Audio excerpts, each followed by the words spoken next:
Hey guys, tonight we're taking a journey back in time, stripping away the creature comforts of your cozy room, and plunging headfirst into the truly gnarly reality of medieval Scotland. Imagine for a moment you're not just listening, but you're there. You're standing on a windswept hillside, the air biting, damp, and smelling faintly of peat and damp earth. Your modern, waterproof jacket is gone, replaced by scratchy wool that's already soaked through. The ground beneath your feet isn't a paved path. It's a treacherous mosaic of bog, rock, and mud, ready to swallow your foot whole or twist your ankle with a malicious grin. You look out at the endless expanse of gray sky, the brooding mountains, the dark, foreboding lochs, and you realize something fundamental. You probably won't survive this. Not without a serious attitude adjustment and a lot of luck. So, before you get comfortable, take a moment to like the video and subscribe, but only if you genuinely enjoy what I do here. And hey, let me know in the comments where you're listening from and what time it is for you right now. Now, dim the lights, maybe turn on a fan for that soft background hum, and let's ease into tonight's journey together. Your first lesson in medieval Scottish brutality comes courtesy of Mother Nature herself. Forget picturesque glens and bonny Scotland postcards. In the medieval period, the landscape wasn't just beautiful. It was your primary antagonist, a relentless, unforgiving force that dictated every single breath you took. You wake up, not to the gentle hum of your heating system, but to the bone-deep chill that seeps through the cracks in your wattle and daub hut. You rub the sleep from your eyes, and the first thing you notice isn't the sunrise, but the persistent drizzle drumming on your thatched roof, a sound that rarely ceases. You step outside, and the very ground conspires against you. Scotland, in its medieval form, was a land of extremes. To the north and west, the highlands rose like giant, craggy teeth, their slopes often barren, their peaks perpetually shrouded in mist or snow. Here, you're not just walking. You're clambering, scrambling, and often just praying you don't slip on a patch of wet moss or a loose rock. These aren't gentle rolling hills. They are formidable barriers, carved by glaciers and time, creating deep, narrow glens that funnel biting winds and isolate communities. You want to visit your cousin in the next glen? That's not a pleasant afternoon stroll. It's a multi-day expedition fraught with peril, where you might encounter a wolf, a rival clan, or just hypothermia. Transporting goods, or even messages, across this terrain was an epic undertaking, making communication slow and trade difficult, amplifying the sense of isolation for most communities. Then there are the bogs and moors. Oh, the bogs. Imagine trying to cross a vast, spongy expanse, where every step is a gamble. One moment you're on relatively firm ground, the next your leg has plunged up to your thigh in cold, black, peaty water. It's exhausting, it's dangerous, and it's everywhere. These waterlogged, acidic lands were utterly useless for agriculture and posed significant obstacles to travel. They weren't just inconvenient. They were energy sinks that drained the strength from anyone attempting to traverse them, making even short journeys feel like marathons. You quickly learn that the shortest distance between 2 points is rarely a straight line in medieval Scotland. It's the path that avoids the deepest bog or the steepest climb. And the forests, while not as dense as some parts of continental Europe, Scotland still boasted significant woodlands, especially in the central belt and parts of the highlands. These weren't neatly managed parks. They were wild, tangled places, home to wolves, wild boar, and brigands. They offered timber and some game, but they also limited arable land and provided cover for anyone looking to avoid the law or just you. You might think, great, free firewood. But cutting, splitting, and hauling that wood was a monumental task, especially when your tools were basic axes and saws, and your transport was your own aching back or a weary pack pony. This brings us to the most defining characteristic of the Scottish landscape: the sheer lack of arable land. Even today, only around 20% of Scotland's land is considered arable. In the medieval period, with less advanced farming techniques and drainage, that percentage was even smaller. You're not working rich, fertile plains here. You're coaxing meager yields from thin, rocky soil, often on sloped ground. Every patch of decent earth was precious, fiercely defended, and worked until it was utterly exhausted. This scarcity meant that communities were often small, scattered, and constantly on the edge of what the land could provide. You couldn't just expand your farm into the next field. The next field was likely a bog, a boulder field, or a sheer cliff face. Now, layer on the climate. If the terrain was a constant physical challenge, the weather was a psychological and existential one. Forget the mild, temperate climate you might be used to. Medieval Scotland was cold and wet, incessantly so. The prevailing winds from the Atlantic brought persistent rain, often turning into sleet or snow even in spring and autumn. You're not just dealing with a few rainy days. You're living in a perpetual state of dampness. Your clothes rarely truly dry out, and the chill seeps into your bones, making everyday tasks an exercise in shivering endurance. The growing season was brutally short, confined to a few precious months when the temperatures were just high enough, and the sun graced the land with its presence for more than a fleeting moment. This meant that the staple crops, primarily oats and hardy forms of barley, had to be planted, grown, and harvested with an almost frantic urgency. One late frost, one prolonged period of heavy rain, or one unexpected cold snap could wipe out an entire year's harvest. You live your life by the sun, the rain, and the wind, knowing that a bad forecast isn't just an inconvenience. It's a death sentence for your family. You'd quickly learn to differentiate between a good rain, one that helped the crops, and a bad rain, one that flattened them or caused flooding. Mostly it was bad rain. This climate also profoundly impacted housing. You couldn't just build a flimsy shack and hope for the best. Homes had to be robust, designed to withstand gale-force winds and driving rain. They were often low-slung, with thick walls of stone or earth and heavily thatched roofs, designed for warmth and protection, not comfort or light. Inside, the air would be thick with peat smoke, providing some heat but also contributing to respiratory illnesses. You're not just building a house, you're building a fortress against the elements, and even then, it often feels like the elements are winning. The livestock you relied upon also had to be incredibly hardy. Forget pampered dairy cows. Scottish cattle were smaller, tougher breeds, able to forage on sparse uplands and withstand the harsh winters. Sheep were equally robust, their wool providing the scratchy, but essential clothing that offered your only defense against the cold. Your animals weren't just food. They were your mobile, furry life support system, and their survival through the winter was paramount.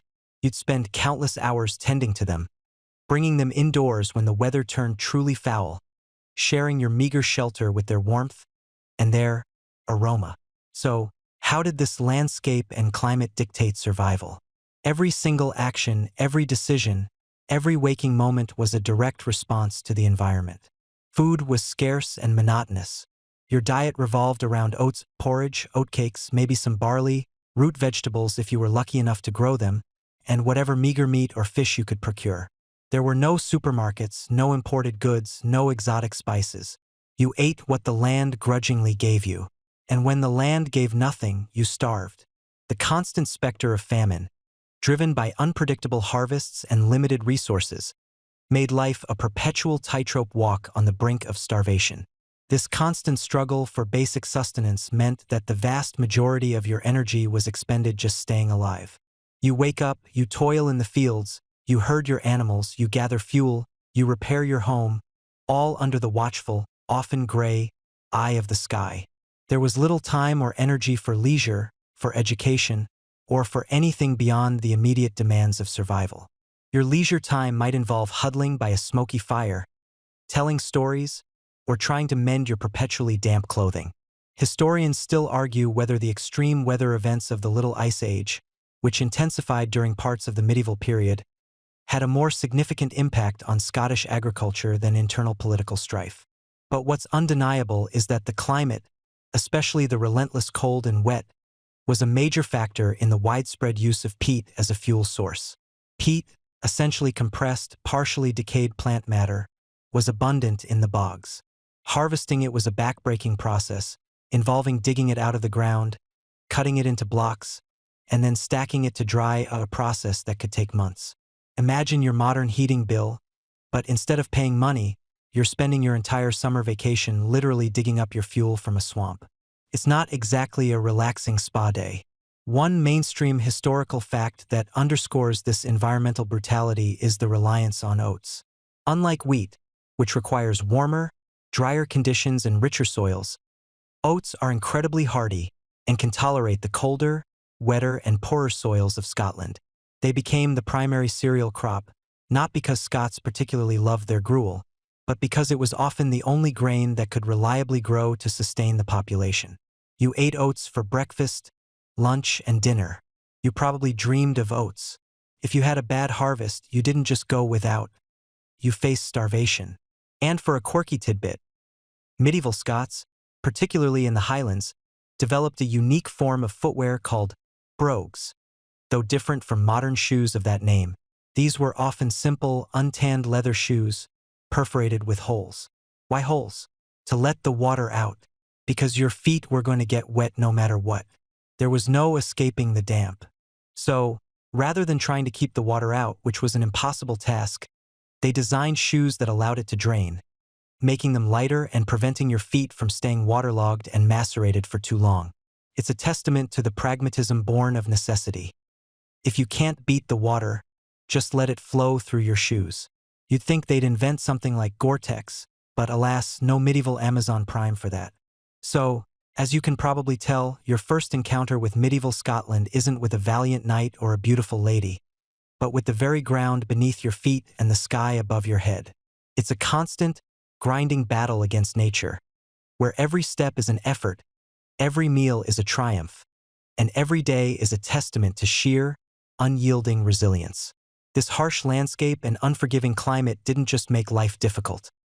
It fundamentally shaped the people, their society, and their very outlook on existence. It was the bedrock of brutality, laying the foundation for all the other hardships we're about to explore. You quickly learned that survival wasn't a given. It was a daily, hard-won victory. You stir, perhaps a little restlessly, as the chill of medieval Scotland begins to truly settle in your bones. We've touched upon the land itself, its unyielding grip, but now, let's talk about the other constant companion you'd have had in this unforgiving landscape war. Not just the occasional skirmish, mind you, but a pervasive, almost atmospheric presence. Imagine living in a world where the distant sound of pipes might mean a wedding, or it might mean a raiding party, where the smoke on the horizon could be a neighbor's dinner fire, or it could be your village, burning. This wasn't just a brutal life. It was a life steeped in the endless echoes of conflict. You see, in medieval Scotland, peace was less a state of being and more a brief, uncomfortable pause between one fight and the next. It was a time when swords weren't just for show, and the concept of disarmament would have been met with a blank stare, perhaps followed by a hearty, cynical laugh. You'd wake up, and the threat of violence, whether from across the border or from the next glen over, was as predictable as the Scottish rain. And trust me, that's saying something. Let's start with the external pressures because they were immense. You're nestled on the northern tip of a contentious island, and your southern neighbor, England, was often less a friendly acquaintance and more a very persistent, very aggressive landlord who kept trying to evict you. For centuries, the Anglo-Scottish border was less a line on a map and more a constantly shifting, violently contested zone. You didn't just worry about invasions, you lived with the constant low-level hum of border raids.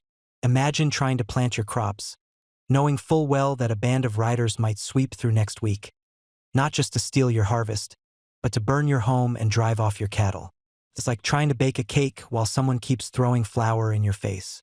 Highly inefficient and profoundly irritating. These weren't just the grand, pitched battles you read about in history books, though there were plenty of those too, and they were utterly devastating. No, this was the everyday attrition.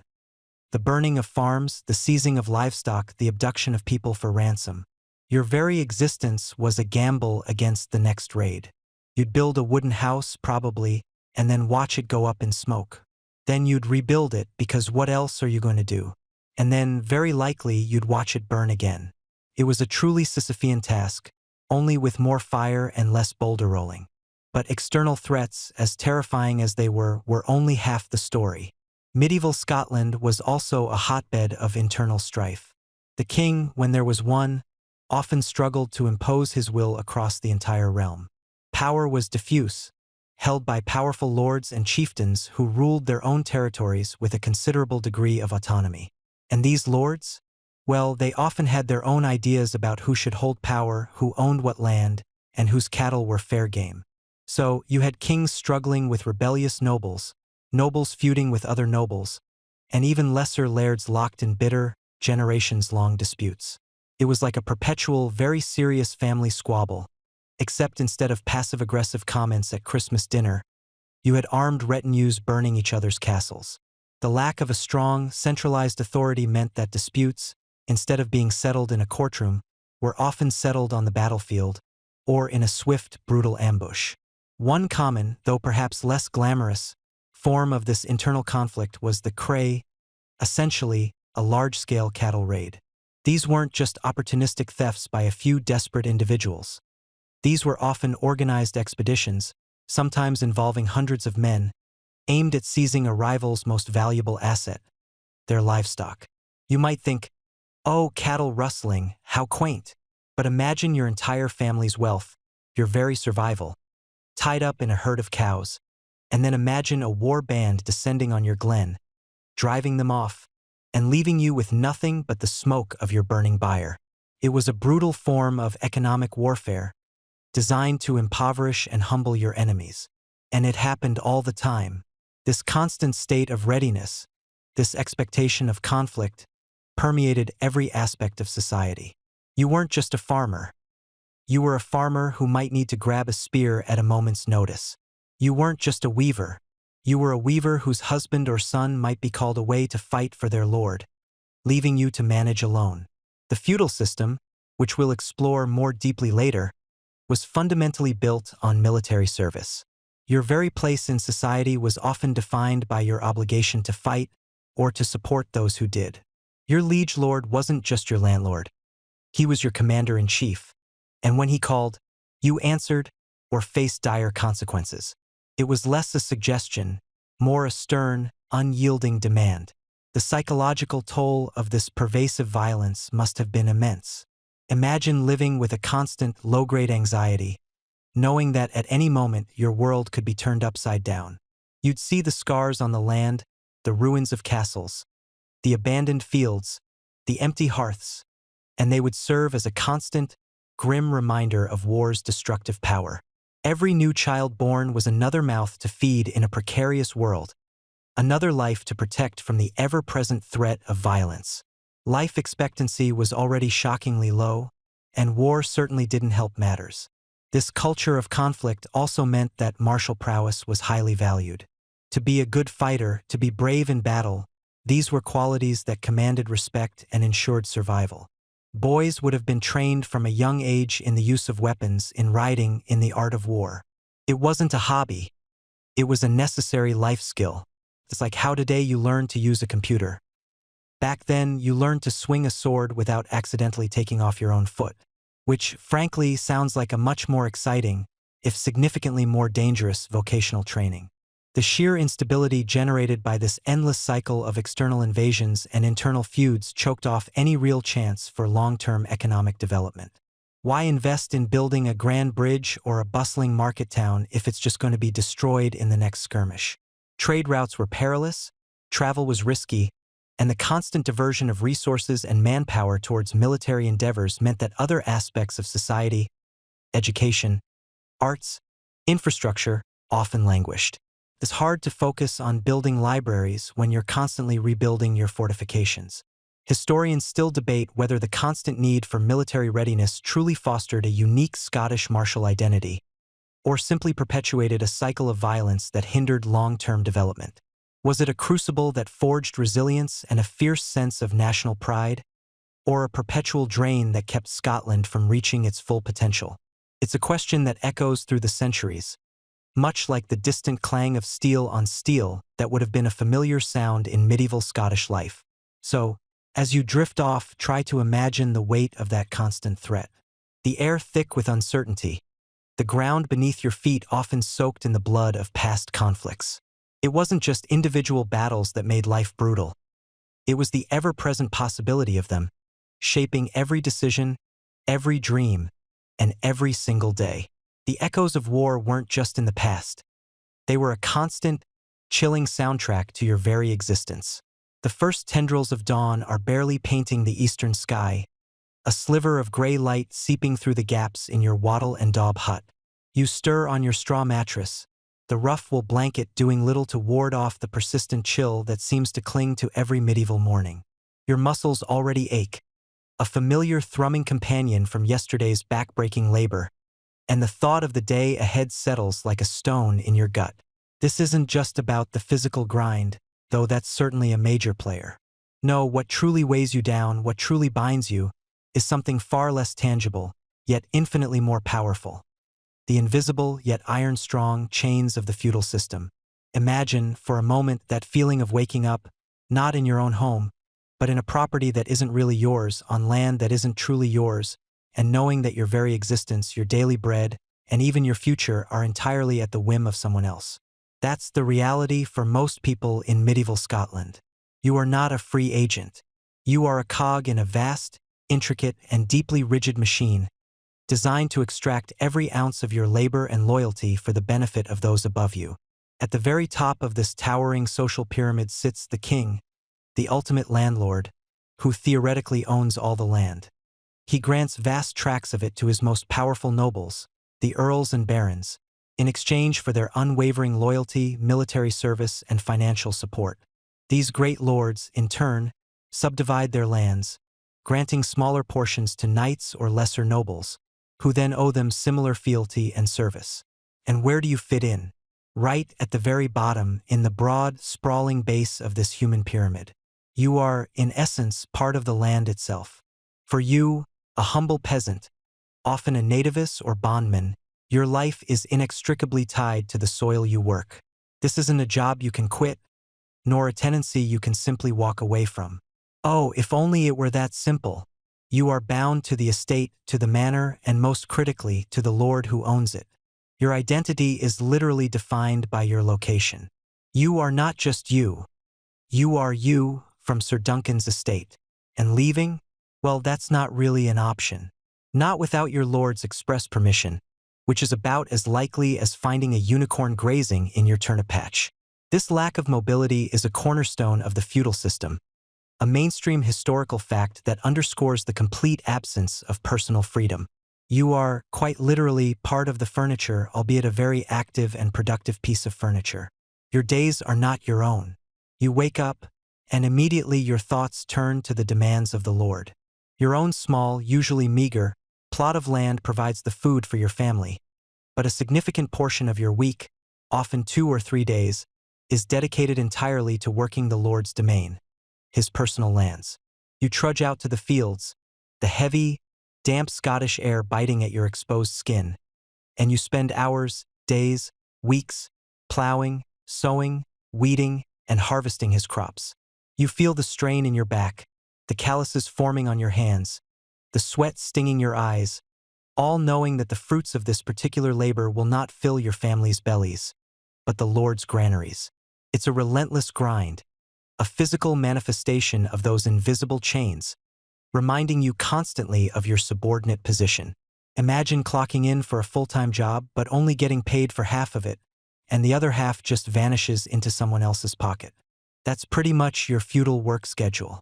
But your obligations don't stop at backbreaking labor. Oh no, that would be far too simple. You also owe your lord various payments, not just in coin, which is often scarce, but in kind. A portion of your own harvest, perhaps a certain number of bushels of oats or barley, or a pig or a few chickens, must be delivered to the Lord's storehouse. It's a bit like a medieval subscription service you never signed up for, and can never cancel. Then there are the dreaded banalities. The Lord's monopolies. Need your grain ground into flour? You can't just use any old mill. You must use the Lord's mill, and you must pay a fee for the privilege. Want to bake bread? The Lord's oven is your only option, again, for a charge. It's a clever system, really designed to ensure that even the most basic necessities of life generate revenue for the Lord. It's like living in a town where the only grocery store, the only laundromat, and the only coffee shop are all owned by the same person, and they charge whatever they like because, well, what are you going to do? Bake your bread in a hollowed-out tree stump? Don't even think about it. And the fees just keep coming. If your daughter wishes to marry outside the manor, or even sometimes within it, a payment known as a marchet is due to the lord. This quirky or fringe tidbit highlights how deeply the lord's control permeated your personal life, even extending to your family's decisions. It was, in essence, a fee for the loss of a productive laborer, or for the lord to maintain control over his stock. When a family member dies, the lord is often entitled to the deceased's best beast or best item as a heriot, a kind of inheritance tax that further diminishes your family's meager assets. It's as if, even in death, your lord still manages to extract one last pound of flesh. Justice, too, is firmly in the lord's hands.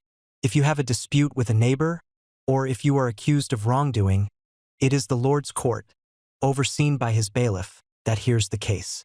There is no independent judiciary, no real appeal beyond the lord himself.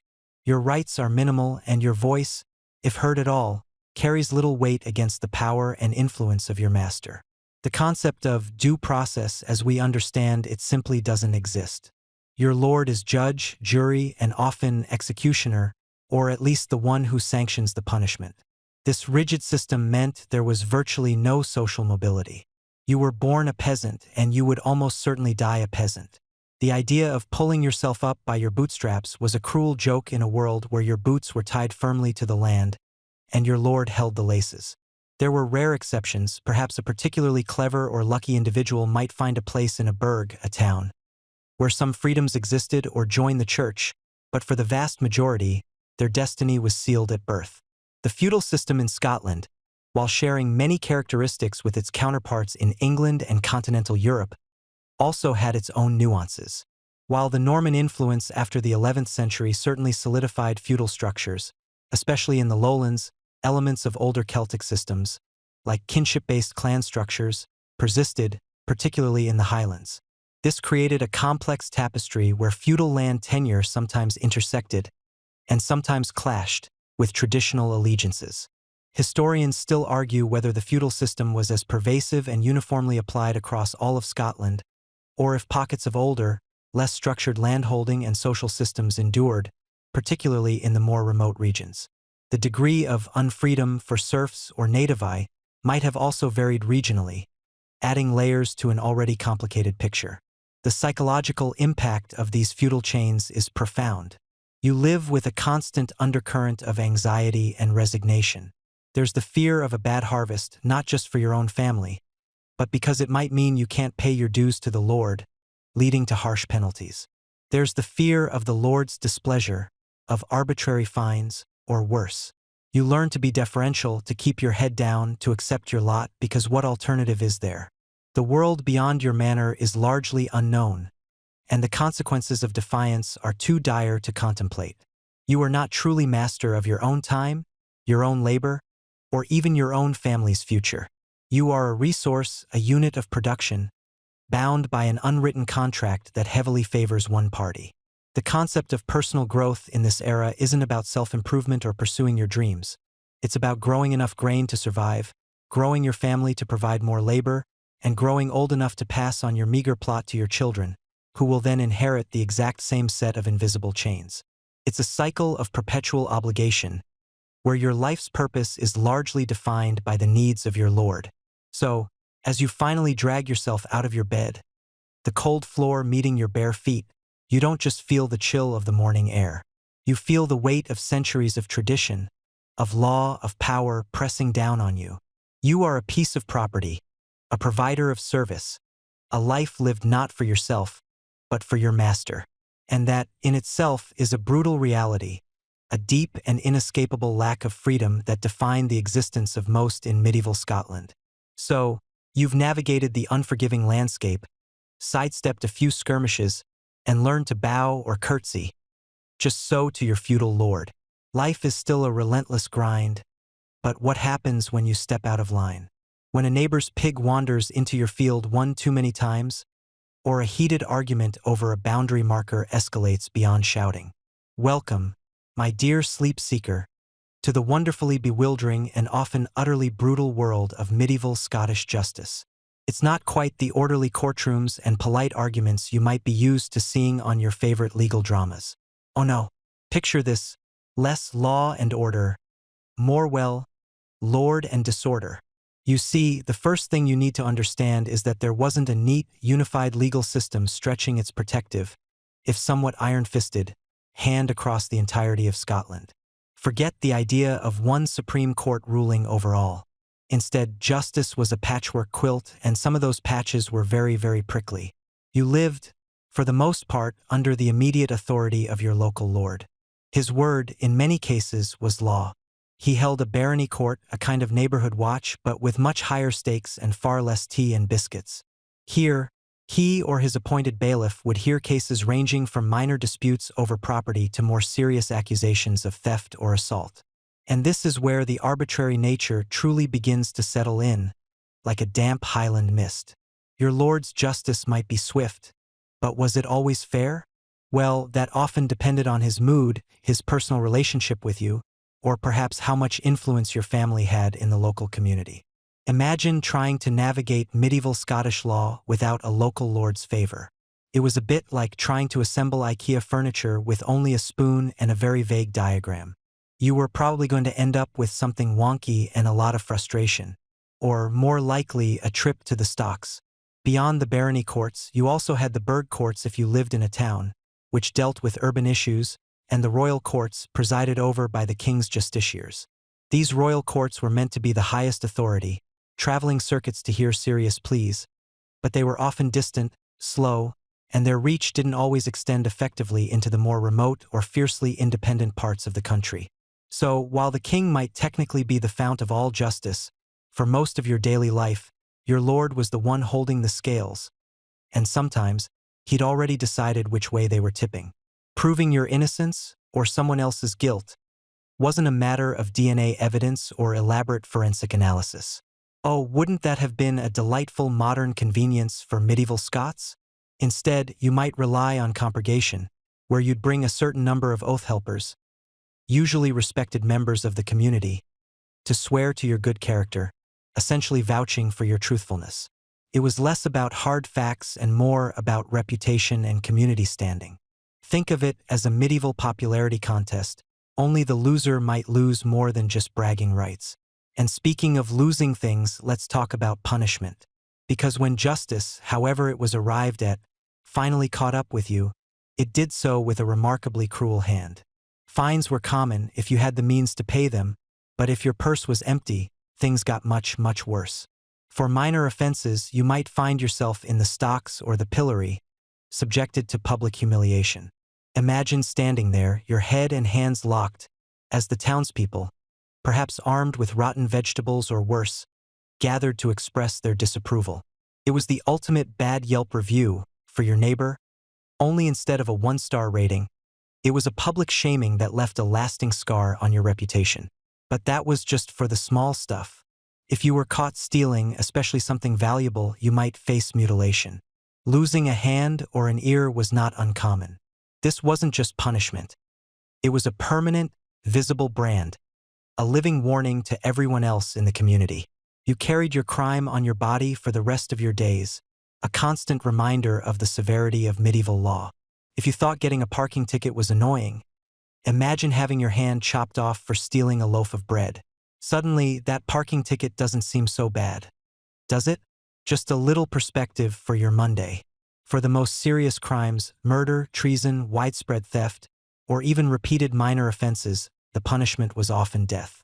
Hanging was common, a stark and public spectacle designed to instill fear and obedience. There were no cozy prison cells for convicted criminals. Prisons were primarily for holding individuals before trial or for debtors. Once you were found guilty of a capital crime, your journey was likely a short one to the gallows. Now, here's where things get even more complicated, and perhaps a touch more unnerving: the pervasive influence of personal vengeance. Even with courts and lords, the formal justice system often struggled to contain the deep-seated impulse for retribution.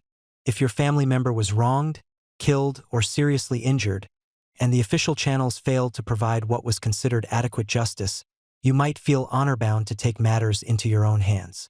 This led to what we call blood feuds, cyclical acts of violence that could span generations, with one act of vengeance leading to another, and another.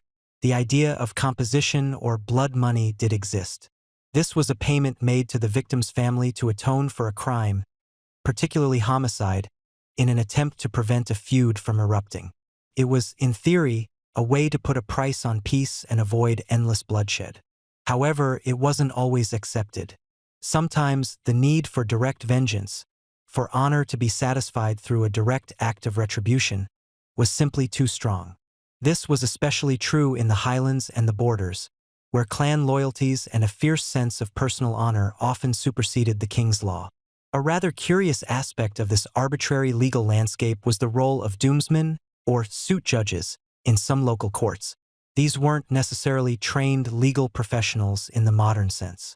Instead, they were often local landowners or respected members of the community who were expected to declare the doom, which essentially meant stating what the law was in a particular case, based on custom and their own understanding. It added another layer of local interpretation, meaning what was considered just in one valley might be viewed differently in the next. It's like having a different rulebook for every village, and sometimes the rules were just made up on the spot by the local elder who happened to be having a bad day. Historians still argue whether the formal royal justice system ever truly managed to curb the pervasive influence of personal vengeance and clan feuds, or if it merely existed as a parallel, often less effective, system in many parts of the Highlands and borders.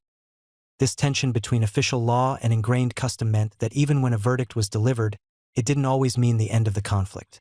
The shadow of an unsatisfied personal grievance could linger, ready to erupt into violence at the next perceived slight. So, in medieval Scotland, you lived with the knowledge that if you transgressed or were transgressed against, justice was a fickle friend.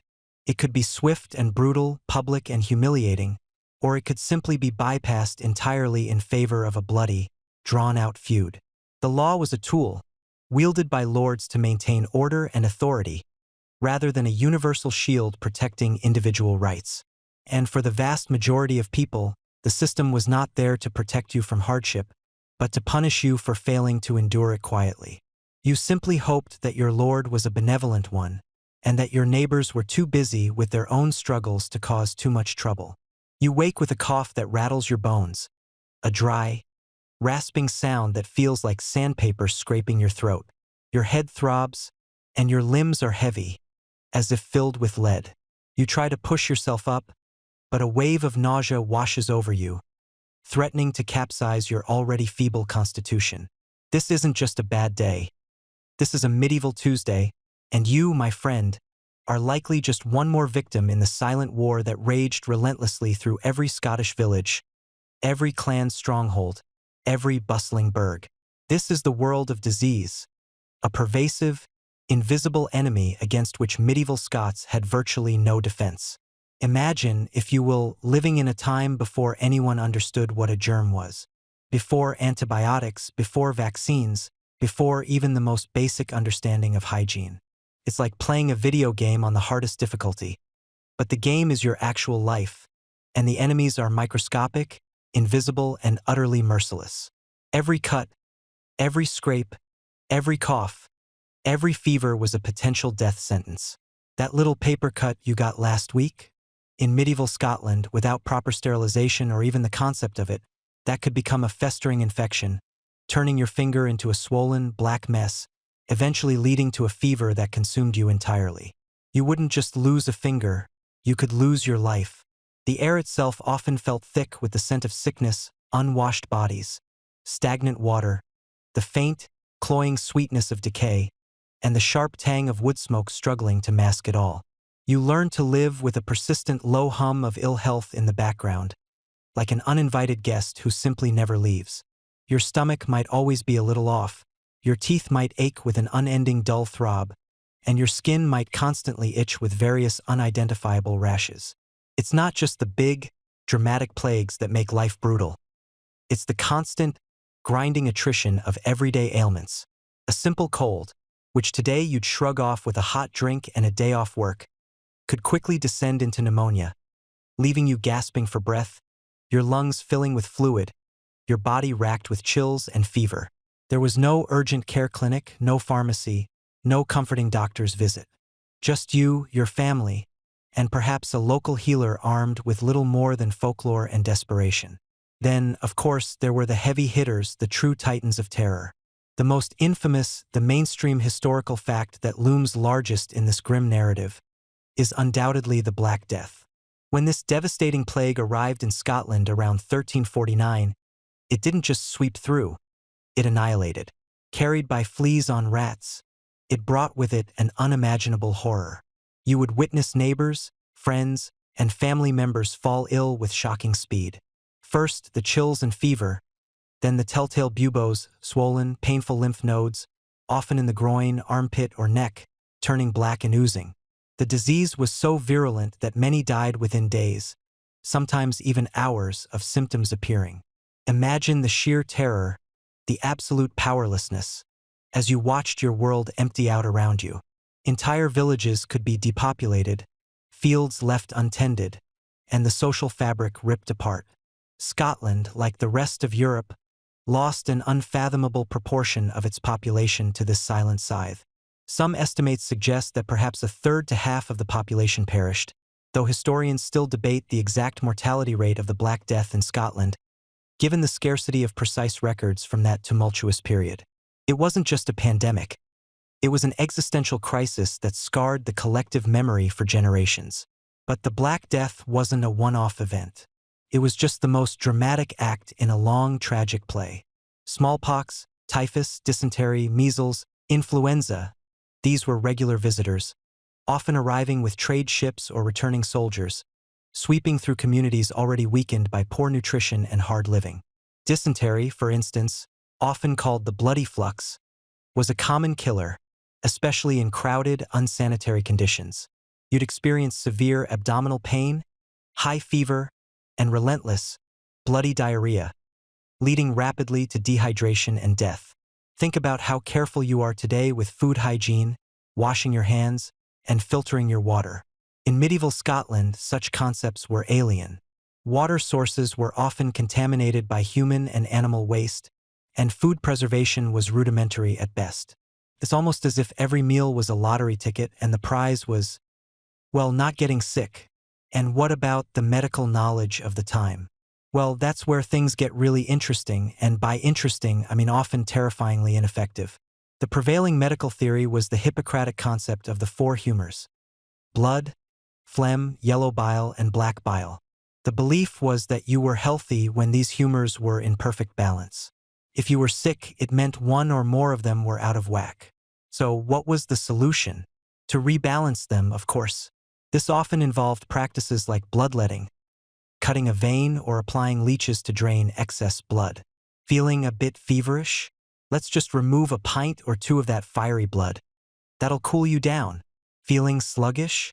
Perhaps a good purge, inducing vomiting or diarrhea, would clear out those pesky humors.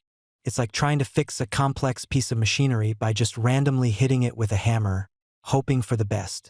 For a quirky or fringe tidbit, consider the widespread belief in the miasma theory.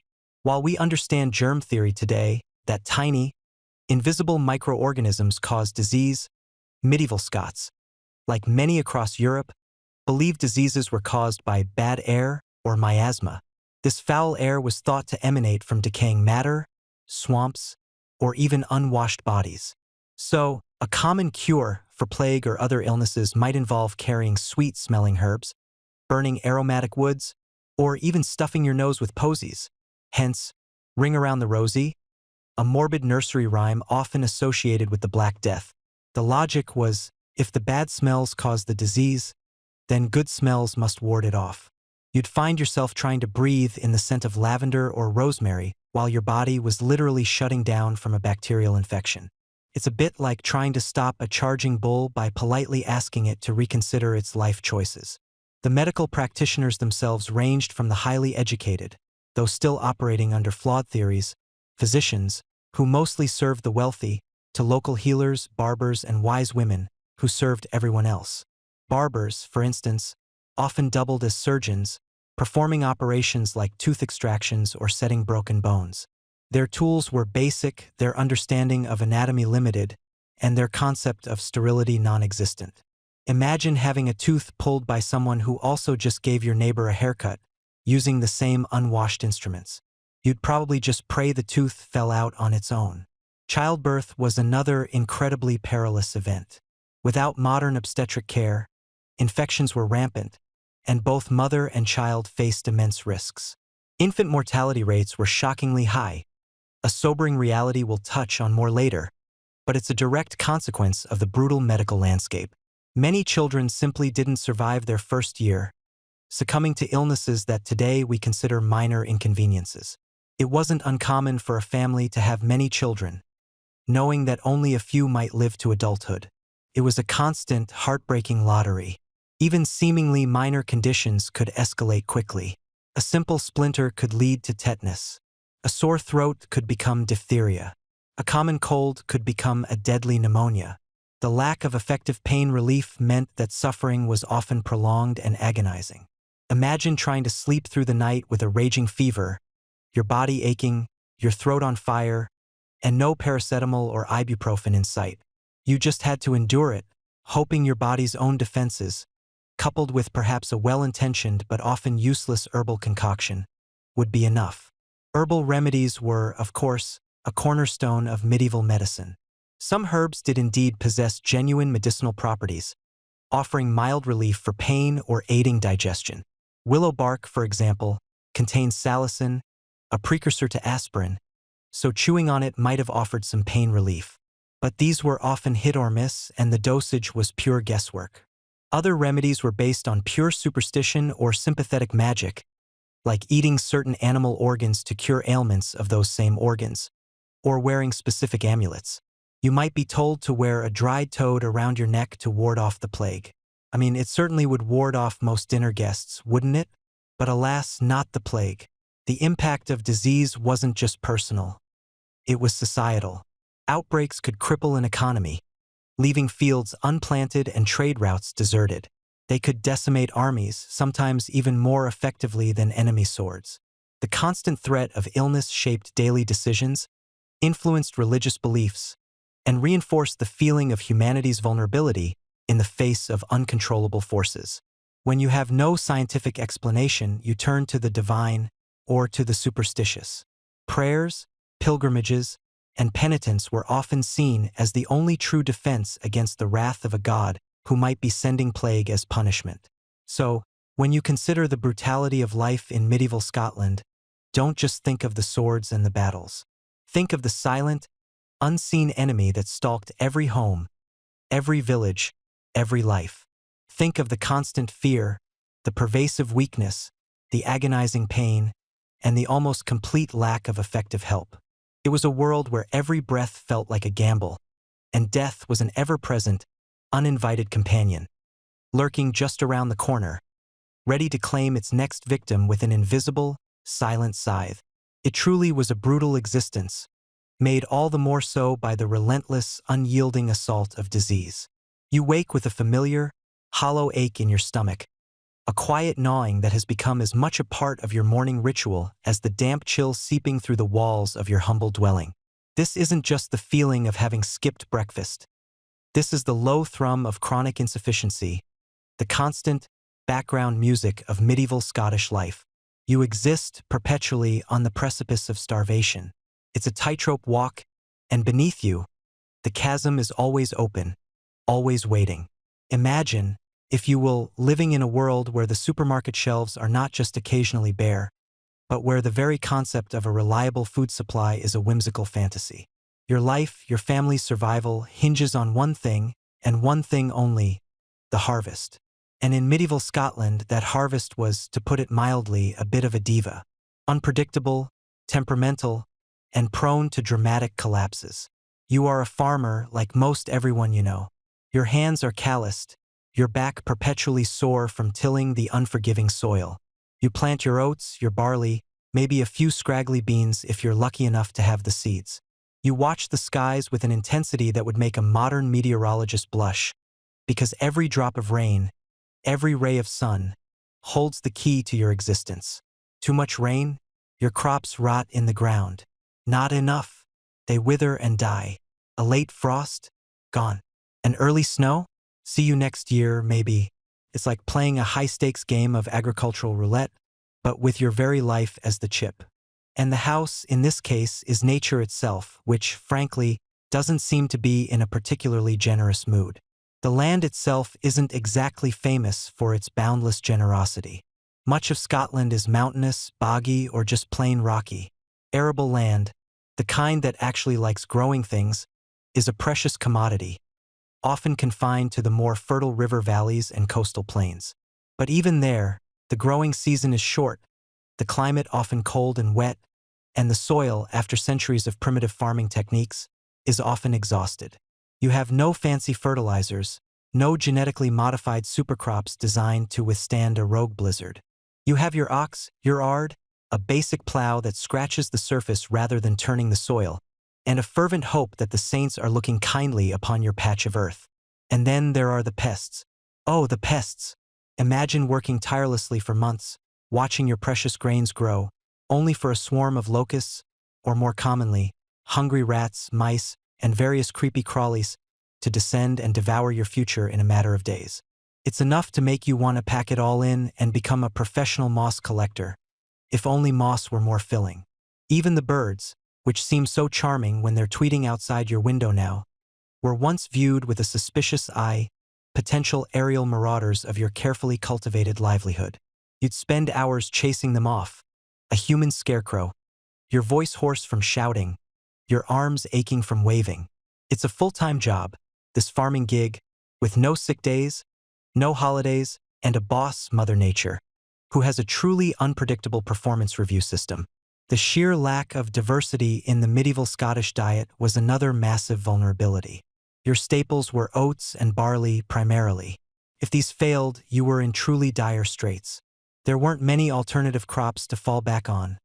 No vast networks to import food from sunnier climes when your own fields went belly up. It was a localized, highly fragile system.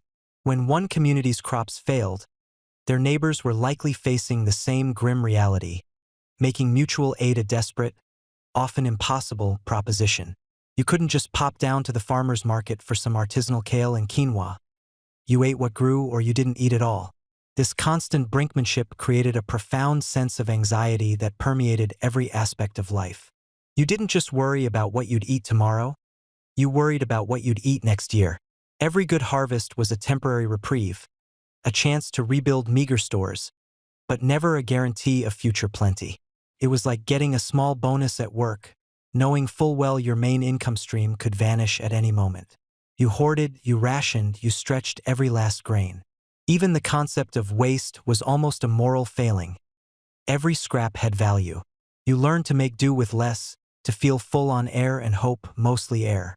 When the harvest inevitably failed, the consequences were swift and brutal. You didn't just go hungry, you starved.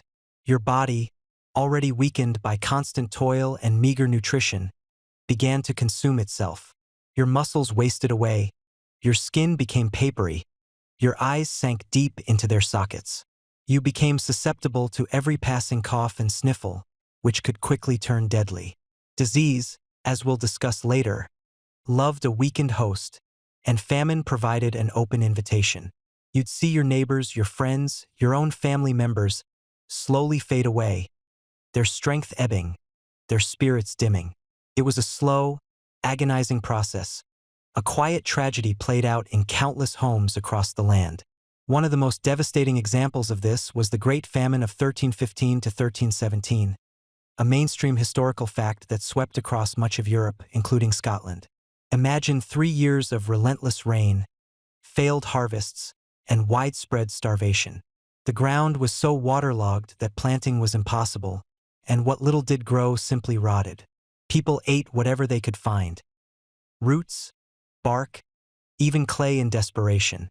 Livestock died en masse, depriving people of vital protein and leading to further economic collapse. It wasn't just a bad year. It was an apocalyptic stretch where death was a constant, visible companion. The population plummeted, and those who survived were left with a deep, generational trauma, a collective memory of the sheer terror of an empty stomach and an empty larder. During such times, the social fabric began to fray. Desperation drove people to desperate acts. Theft, already a problem, surged. People abandoned their homes, becoming wandering beggars, hoping to find a community less ravaged than their own.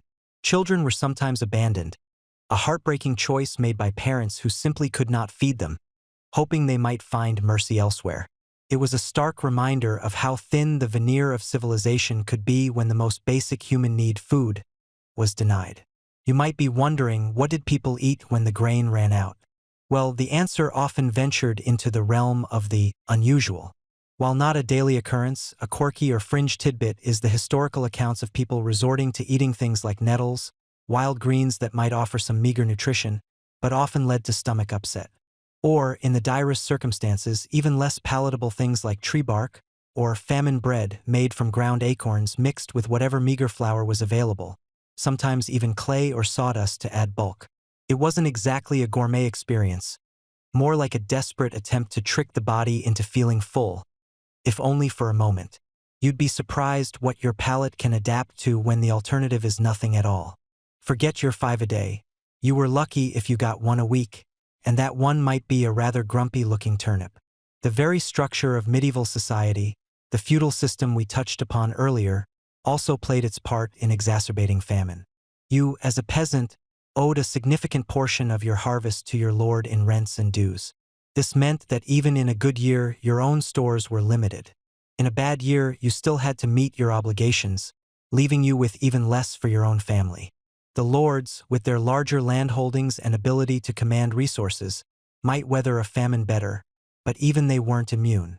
And the concept of a welfare state or even a robust charity network was largely absent. You were on your own, or reliant on the capricious generosity of your lord or the church, neither of whom could conjure food out of thin air. Historians still argue whether the medieval climate changes, often referred to as the Little Ice Age, were the primary driver of these recurring famines, or if primitive agricultural techniques and societal structures simply made communities inherently vulnerable to even minor environmental shifts. It's a chicken and egg situation, or perhaps more accurately, a crop and cold situation. Was it the weather that was truly brutal, or was it humanity's inability to adapt to it effectively? Perhaps it was a deadly combination of both, a perfect storm of environmental shifts and technological stagnation that kept the specter of starvation perpetually hovering over the Scottish landscape.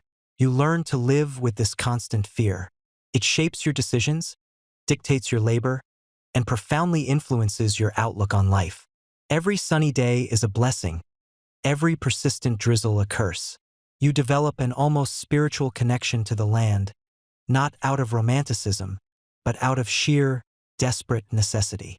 Your prayers are less about abstract salvation and more about a bountiful harvest, a full belly, and the simple, profound comfort of knowing you might survive another winter. It's a life where the promise of food is often empty, a mirage shimmering just out of reach, leaving you to contend with the gnawing reality of scarcity. It's a harsh lesson, learned year after brutal year. In medieval Scotland, the greatest luxury wasn't gold or jewels, but simply, reliably, enough to eat. And that, more often than not, was a luxury you simply couldn't afford. As the pale light of a new day begins to seep through the smoke hole in your small, wattle and daub dwelling, you stir. There's no gentle alarm clock chime here, no snooze button to tap for a few extra minutes of precious rest. Your body, a symphony of aches from yesterday's unrelenting labor, already protests the impending demands. You roll off your straw-filled pallet, the rough fabric of your tunic scratching against your skin, and the chill of the earthen floor immediately reminds you that comfort is a luxury you rarely encounter. This, my friend, is the beginning of another day in medieval Scotland, where toil isn't just a part of life. It is life itself. You move to the central hearth, carefully coaxing the embers back to life. A thin, acrid smoke fills the air, stinging your eyes, but it's a familiar, comforting presence, promising warmth and the possibility of a meager breakfast. Perhaps a bowl of thin pottage, made from oats or barley, cooked slowly over the open flame. No artisanal coffee, no breakfast pastries, just a mouthful of gruel to fuel the monumental effort that lies ahead. Every calorie counts. Every bite is fuel for the relentless grind. Think of it like an extreme CrossFit regimen, but without the fancy gym, the protein shakes, or, the choice to participate. Stepping outside, the crisp, damp Scottish air bites at your exposed skin. The sun, if it deigns to appear, is still low, casting long shadows across the dew-kissed communal fields that stretch out before your village. This is where the vast majority of your life is lived, where your sweat soaks the earth, and where the very survival of your family, your clan, your entire community, hangs in the balance. You trudge towards your assigned strips of land, often unfenced and intermingled with those of your neighbors, a system known as the open field system.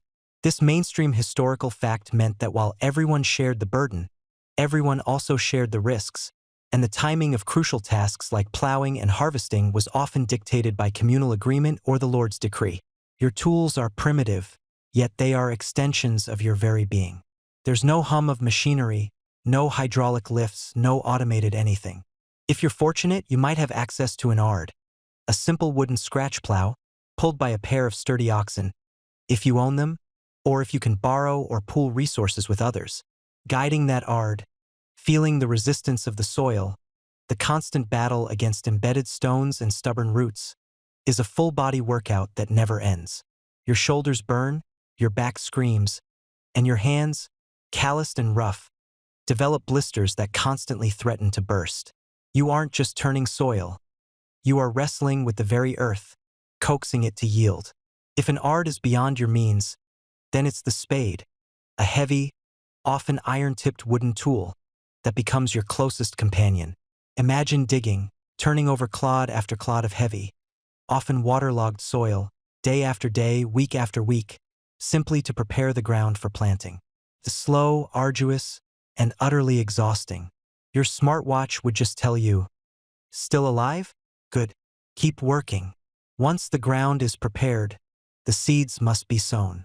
You walk methodically across the furrows, scattering the precious grains by hand, a silent prayer on your lips that they won't be devoured by birds, washed away by the next sudden downpour, or simply refuse to sprout. Every seed represents a glimmer of hope, a potential meal, a chance to survive another year. Then comes the relentless battle against weeds. Hours, days, weeks spent bent double, pulling invasive plants by hand, sometimes with a small handheld hoe. It's monotonous, backbreaking work, but crucial. For every weed that thrives means less nourishment for your precious crops. The sun beats down, or the rain lashes relentlessly, yet you continue, your muscles screaming in protest, your mind perhaps drifting to the faint hope of a feast day, a rare break in the endless cycle. The harvest, when it finally arrives, is the most intense period of all.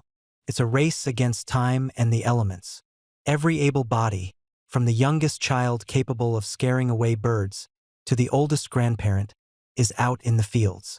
With a simple sickle, you bend, cut the stalks of grain, gather them into bundles, straighten momentarily, and then bend again. This isn't a quick once-over. This is meticulous, painstaking work that continues from dawn until dusk, often by moonlight if the weather is threatening. Your back screams, your fingers bleed from countless nicks, and the chaff irritates your skin. This is where the survival of your family for the next year is truly decided. No harvest, no food. It's that simple, that brutal. Beyond the fields, the toil continues. If you are fortunate enough to own a cow, a few sheep, or some chickens, they demand constant attention. Milking, mucking out their enclosures, leading them to what little pasture is available, and constantly guarding them against predators, both four-legged wolves and two-legged raiders. Every animal is an investment of time and effort, a precious resource. And then there's the constant need for fuel. Scotland is a cold, damp country, and staying warm is a daily struggle. You spend countless hours trudging to the nearest bog to cut and haul heavy, wet peat back to your hut, or you scour the sparse woodlands for fallen branches, carrying bundles of wood on your back, the rough bark digging into your shoulders. Imagine the sheer physical exertion of hauling what feels like half a ton of damp earth or splintered wood, day after day, just to keep your family from freezing. Water. There's no tap, no pump in your kitchen. Every drop for drinking, cooking, and the rare bath must be fetched from the village well or a nearby stream. This means multiple trips a day, carrying heavy wooden buckets, the water sloshing and splashing, soaking your clothes. It's a repetitive, unglamorous task, but utterly essential. Even the preparation of food, once you've managed to grow or gather it, is a marathon of labor. Grain must be ground into flour, either by hand using a corn stone, a task that can take hours of repetitive turning, or by paying a fee to the Lord's mill, which still requires you to transport your grain there and back. Dough must be kneaded, fires constantly tended, and stews slow-cooked for hours. There are no microwave meals, no instant anything. Every meal is the culmination of immense effort. And when you're not actively farming or gathering essentials, there's always something to mend. Tools break, clothes wear thin, and your wattle and daub hut constantly needs patching against the elements. Women spend countless hours spinning wool into yarn, weaving it into cloth, and then meticulously sewing and mending garments by hand. Men are constantly sharpening tools, repairing plows, or even building new structures. Imagine building your own house not with power tools and a Home Depot run, but with your bare hands, a few basic axes, and a lot of mud. That was essentially the medieval version of a DIY project, except the D stood for desperate, and the Y for year-long. Even children, from a surprisingly young age, are not exempt from this relentless toil. By the age of 5 or 6, they are expected to contribute. Herding geese, scaring birds from ripening crops, gathering small bundles of firewood, or helping with the myriad of smaller chores around the hut. There is no concept of a carefree childhood as we understand it. Every pair of hands is needed, every ounce of strength contributes to the collective struggle for survival. Your body, my friend, is a machine pushed to its absolute limits, day in and day out, year after year. There are no ergonomic chairs, no stretch breaks, no gym memberships to maintain your fitness. Just the brutal, physical demands of an agrarian life. Arthritis, bad backs, worn-out joints, and chronic pain are not anomalies. They are the inevitable companions of a life defined by unending physical exertion. When you finally collapse onto your straw pallet at night, often long after the sun has set, it's not for rest and recovery in the modern sense. It's simply to recharge enough, to gather just enough strength, to face the exact same, brutal toil the very next day. Forget work-life balance. In medieval Scotland, it was more like work, work, work, sleep, work. Historians still argue whether the communal nature of medieval farming truly fostered a sense of shared burden and cooperation, or if it simply amplified the pressure on individual families to pull their weight in a system where collective failure meant universal hardship.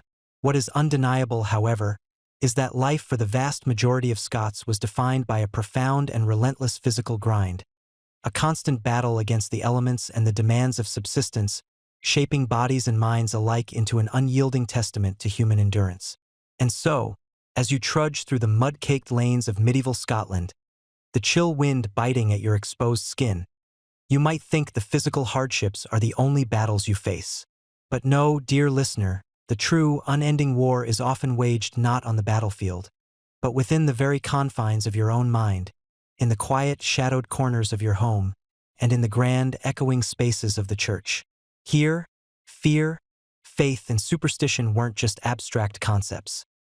They were the very air you breathed, shaping every decision, every whisper, every waking and sleeping moment. Imagine the world through medieval eyes. No science to explain the plague, no meteorology to predict the next devastating storm, no modern medicine to soothe a fevered child. Everything was attributed to a higher power or a lower one. The vast, all-encompassing presence of the Catholic Church casts a shadow, both comforting and terrifying, over every aspect of life. You awaken with the distant clang of the church bell, calling you to prayer, reminding you of the omnipresent eye of God. Your day is punctuated by its tolls, marking the hours, celebrating a birth, mourning a death. This isn't just a Sunday affair. The church is your school, your hospital, your welfare system, and your moral compass, all rolled into one imposing, stone-built entity. You learn from infancy that your soul is perpetually teetering on a precipice, balanced between the glorious promise of heaven and the unspeakable torments of hell. The parish priest, often the most educated person in your village, paints vivid, terrifying pictures of the damned, their suffering eternal, their cries unheard. You hear tales of fiery pits, of gnashing teeth, of demons with barbed whips. It's enough to make you double-check your good deeds and perhaps even consider that extra prayer, just to be safe. It's like a medieval version of an extreme reality TV show, but with eternal consequences and absolutely no prize money. You diligently attend Mass, confess your sins, and strive to live a life pleasing to God, because the alternative is simply too horrific to contemplate. This deep-seated fear of divine retribution, of eternal damnation, is a mainstream historical fact that profoundly influenced the daily lives and moral frameworks of medieval Scots. But faith, while offering the terrifying stick of damnation, also provides the comforting carrot of salvation. You cling to the hope of redemption, the power of prayer, the intercession of saints. Saint Andrew, Scotland's patron saint, is invoked for protection.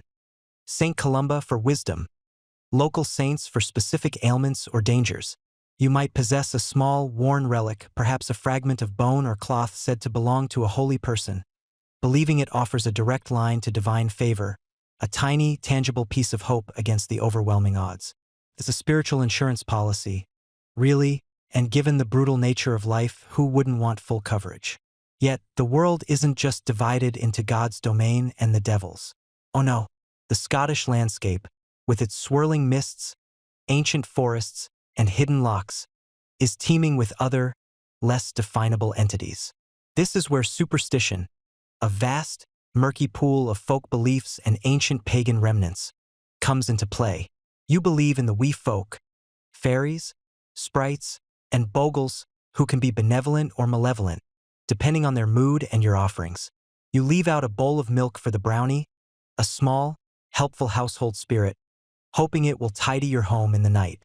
You avoid certain paths at twilight, lest you stumble into a fairy circle and find yourself dancing for 100 years, only to return to a world where everyone you knew is long dead.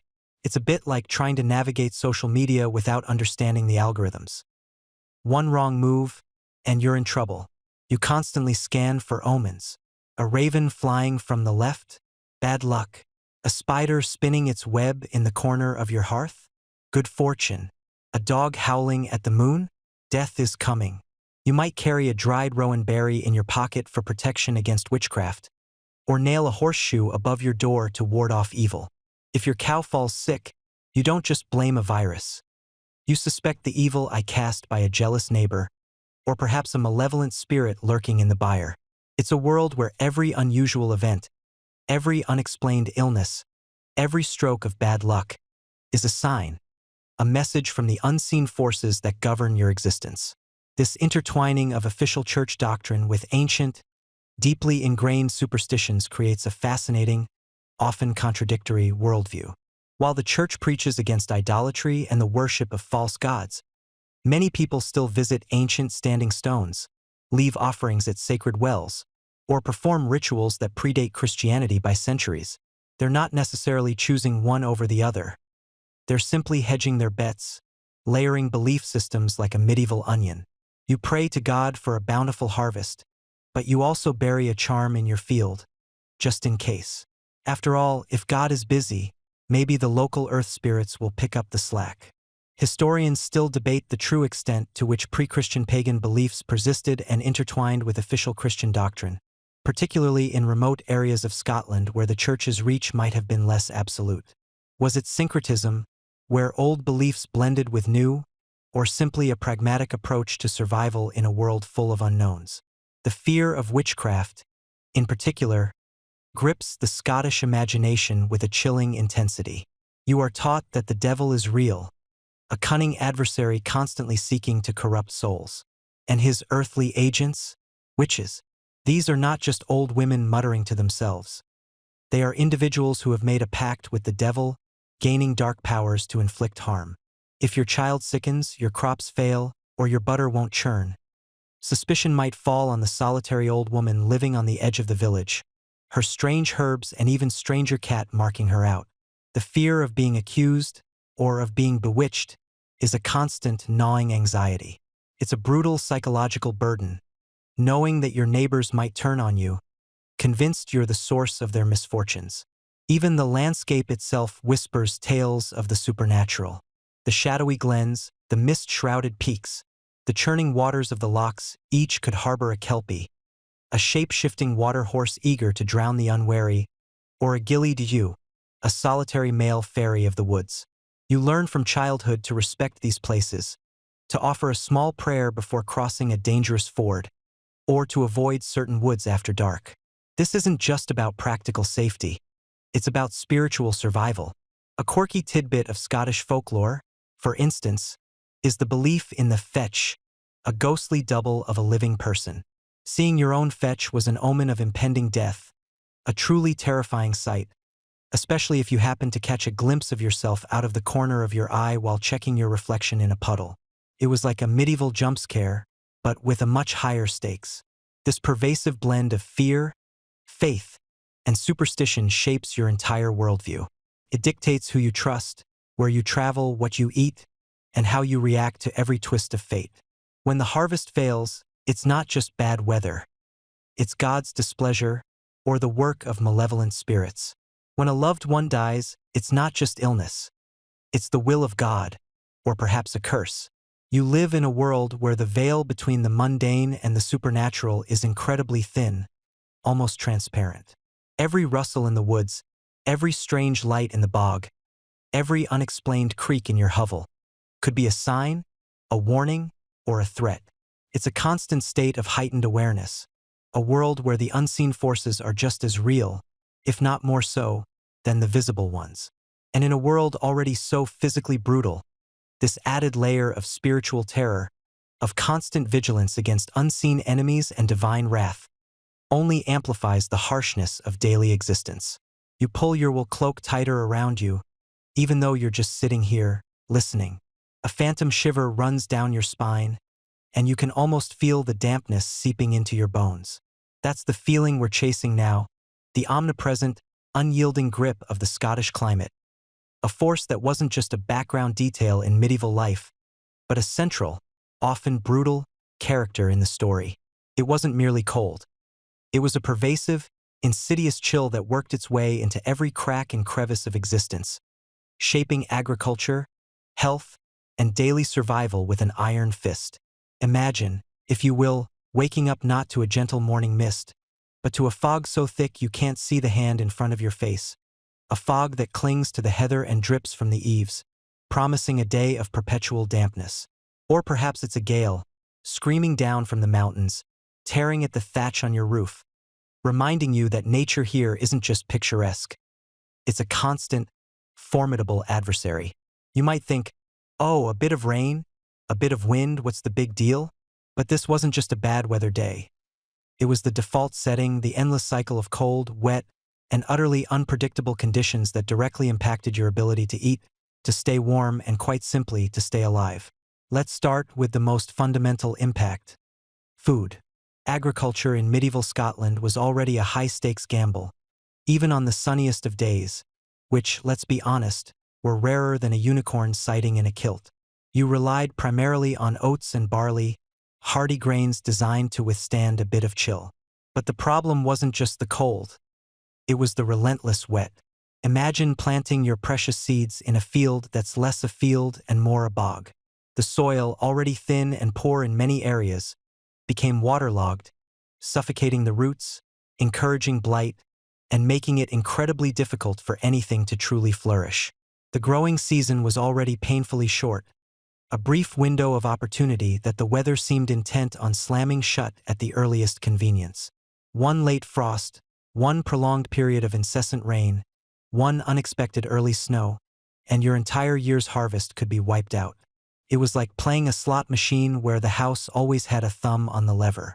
You would watch the skies with a dread that modern meteorologists, with their fancy satellite images and supercomputers, could never truly appreciate.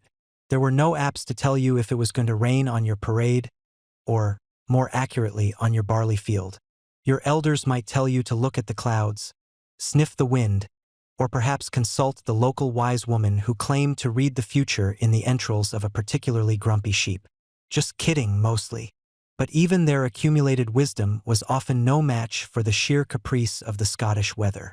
A harvest day could begin with a glimmer of sun, only to turn into a torrential downpour by noon, ruining your efforts to dry the grain. This wasn't just an inconvenience. It was the difference between survival and starvation, between a full belly and the gnawing ache of hunger. And when the harvest failed, as it often did, the consequences were immediate and catastrophic, leading directly to the famines we discussed earlier. You didn't just worry about what you'd eat tomorrow. You worried about what you'd eat next month, next year, or if you'd eat at all. Beyond crops, the climate also hammered livestock. Sheep and cattle, while hardy, still needed fodder through the long, harsh winters. When the fields were frozen or waterlogged, and hay was scarce, your animals would starve, taking with them your wealth, your food source, and your only real chance of survival. It was a vicious cycle. Poor weather meant poor harvests, which meant less food for you and your beasts, weakening everyone and making them more susceptible to the next climatic assault. Now, let's shift our gaze from the fields to your very person, because the climate wasn't just attacking your larder, it was attacking your body. The cold and damp were relentless agents of disease. You lived in homes that, while perhaps cozy by medieval standards, were drafty, smoky, and notoriously damp. Imagine trying to dry your clothes in a house where the air itself felt perpetually wet. It was a losing battle. You'd probably spend half your life feeling vaguely clammy, like you'd just stepped out of a lukewarm bath and forgotten your towel. This constant dampness, combined with the cold, made respiratory illnesses rampant.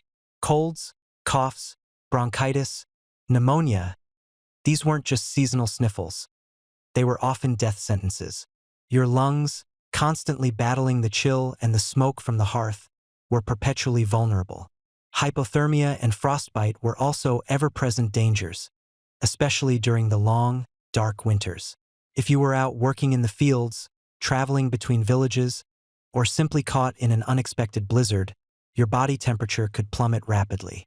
There were no heated cars to jump into, no warm cafes to duck into for a latte.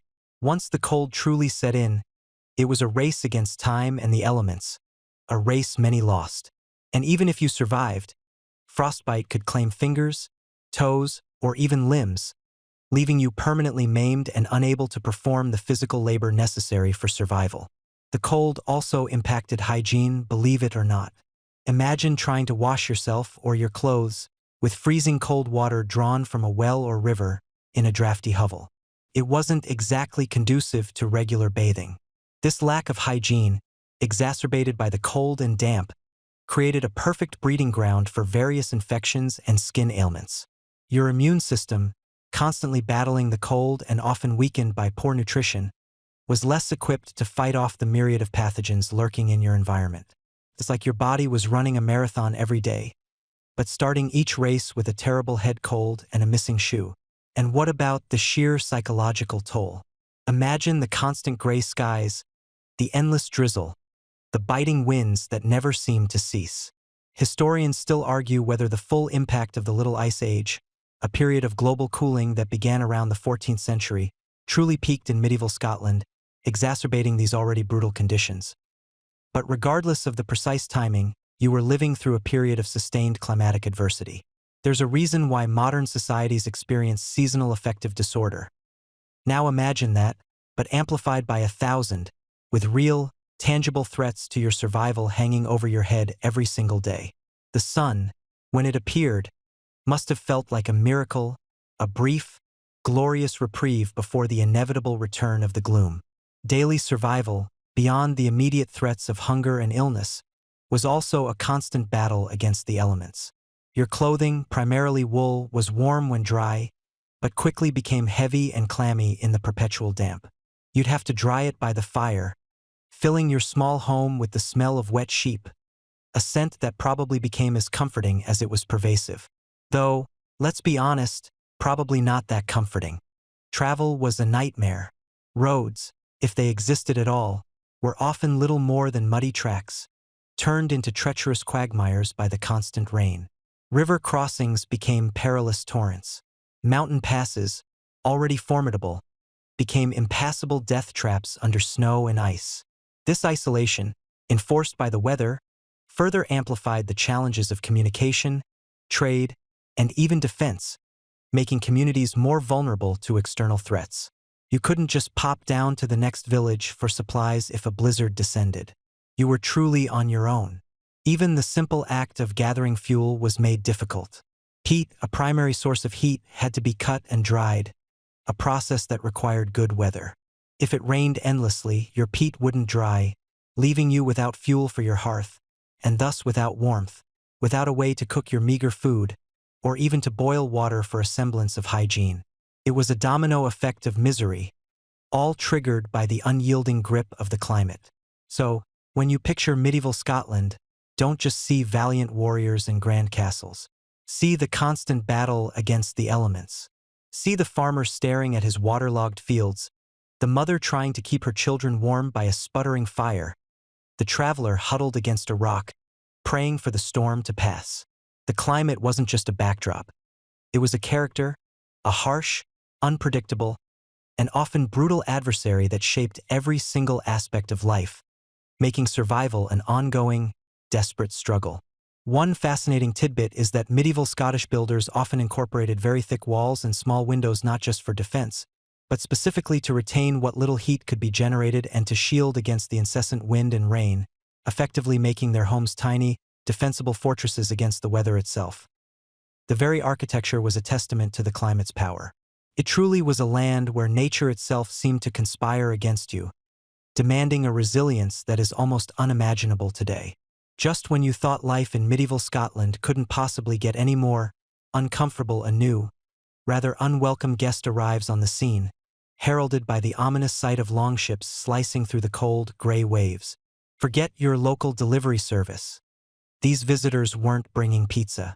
No, these were the Vikings, and their arrival heralded centuries of unrelenting chaos and brutality that would leave an indelible, gnarly scar across the very soul of Scotland. Imagine, if you will, the relative quiet of a monastic settlement nestled on a remote island, perhaps Iona, a beacon of learning and spirituality. You're a monk, diligently copying manuscripts, the gentle lapping of the waves your only soundtrack. Suddenly, a shout pierces the air. Figures emerge from the mist, not the usual fishermen or local peasants, but wild-eyed, heavily armed men, their cries echoing across the water. This wasn't a friendly visit. This was a raid. The first recorded Viking attack on Scottish soil, a truly mainstream historical fact, shattered the Peace of Iona in 795 AD, setting a terrifying precedent for what was to come. These weren't just hit-and-run incidents. They were the opening act of a centuries-long saga of plunder, violence, and profound societal upheaval. You see, the Vikings weren't just about the smash and grab. Oh, they did that with gusto. They targeted monasteries, rich in silver, gold, and valuable artifacts, which were basically the medieval equivalent of an unguarded bank vault with a really nice view. But beyond the immediate terror and destruction, their sustained presence created a climate of pervasive fear. You couldn't just build a nice little farm on the coast and expect to live out your days peacefully. Every sunrise brought with it the silent question, will this be the day? The very air you breathed along the Scottish coastline was thick with the scent of salt spray and anxiety. The legacy of these incursions wasn't just about the occasional burnt village. It was about the fundamental disruption of life. Coastal communities, once vibrant hubs of fishing and trade, found themselves constantly under threat, forcing populations inland, abandoning valuable land and resources. Imagine trying to cultivate your barley knowing that at any moment, a longship could round the headland, bringing with it not just the loss of your harvest, but potentially your freedom or your life. This constant pressure meant a perpetual state of vigilance, diverting precious resources and manpower away from development and towards defense. You were basically living in a permanent active shooter drill, except the shooters arrived by boat and were very, very good with an axe. The Vikings weren't just raiders, though. This is where it gets a little more nuanced, and perhaps even a bit quirky. While many were indeed fierce warriors driven by a desire for plunder and glory, others were explorers, traders, and eventually, settlers. They were, surprisingly, often quite clean for their time, enjoying regular baths and even having combs. So, while you might be terrified of their arrival, at least you knew they probably wouldn't smell too bad while they were ransacking your home. This duality meant that while some Viking incursions were purely destructive, Others led to the establishment of Norse settlements, particularly in the Northern Isles, Orkney and Shetland, and the Hebrides. These areas became part of a vast Norse sphere of influence, creating a unique Norse-Gaelic culture that blended the languages, customs, and even the genetics of the two peoples. It wasn't always a smooth blending, mind you, more like a forced smoothie where some ingredients were very reluctant to be mixed. This long-term settlement had profound implications. It wasn't just about surviving raids, it was about living alongside, and sometimes under, Viking rule. The Kingdom of the Isles, for example, a powerful Norse-Gaelic entity, controlled much of the Hebrides and parts of the mainland for centuries, acting as a major player in the regional power struggles. This meant that for many Scots, the brutality wasn't just about being raided. It was about living under a foreign overlord, paying tribute, or even being conscripted into their fighting forces. You might find yourself fighting for the very people who had, a generation or two ago, burned your great-grandparents' croft. Talk about awkward family reunions. The impact of these centuries of incursions was also deeply felt in the political landscape of early Scotland. The constant external threat from the Vikings played a significant role in the consolidation of power among the various native kingdoms. The Picts and Gaels, who had historically been rivals, found common cause against this formidable new enemy. This pressure is often cited as a key factor in the eventual merger of the Pictish and Gaelic kingdoms, leading to the formation of the Kingdom of Alba, the precursor to modern Scotland. So, in a strange, brutal twist of fate, the Vikings, by being such an existential threat, inadvertently helped forge a more unified Scottish identity. Historians still debate the degree to which Viking pressure contributed to the ultimate assimilation of the Picts into the emerging Kingdom of Alba, but it's clear their arrival was a massive catalyst for change. The psychological toll of living under such a persistent shadow cannot be overstated. Imagine the stories passed down through generations. Tales of brutal raids, of kin taken as slaves to foreign lands, of the sudden, terrifying appearance of dragon-prowed ships on the horizon. This created a collective memory of vulnerability and fear. It fostered a deep-seated caution and a readiness for conflict. You couldn't afford to be naive or overly trusting. Every stranger was potentially a threat. Every unfamiliar ship, a harbinger of doom. This constant state of alert must have been utterly exhausting, a low hum of anxiety that permeated daily life. Even when the direct raiding subsided in later centuries, the Norse presence remained, particularly in the north and west. Place names like Shetland, Orkney, Caithness, and countless others ending in Dale or containing Norse elements are linguistic echoes of this era. They tell a story of settlement, intermarriage, and cultural blending, but also of a forced imposition. The language itself absorbed words, and new technologies and ideas were introduced, from shipbuilding techniques to specific types of weaponry. It's a testament to the resilience of human culture that such a brutal, long-lasting interaction could lead to such a complex tapestry of influence. You might be speaking a language with Norse loanwords, living on land with a Norse name, and not even realize you're walking through a living museum of Viking history. The legacy of the Viking Age in Scotland, then, is a complex one. It was undeniably brutal, marked by violence, plunder, and the constant threat of enslavement. It reshaped the political map, forcing disparate peoples to unite against a common enemy. It devastated coastal communities and disrupted established ways of life. But it also led to cultural exchange, the adoption of new ideas, and the creation of unique hybrid societies in the North and West.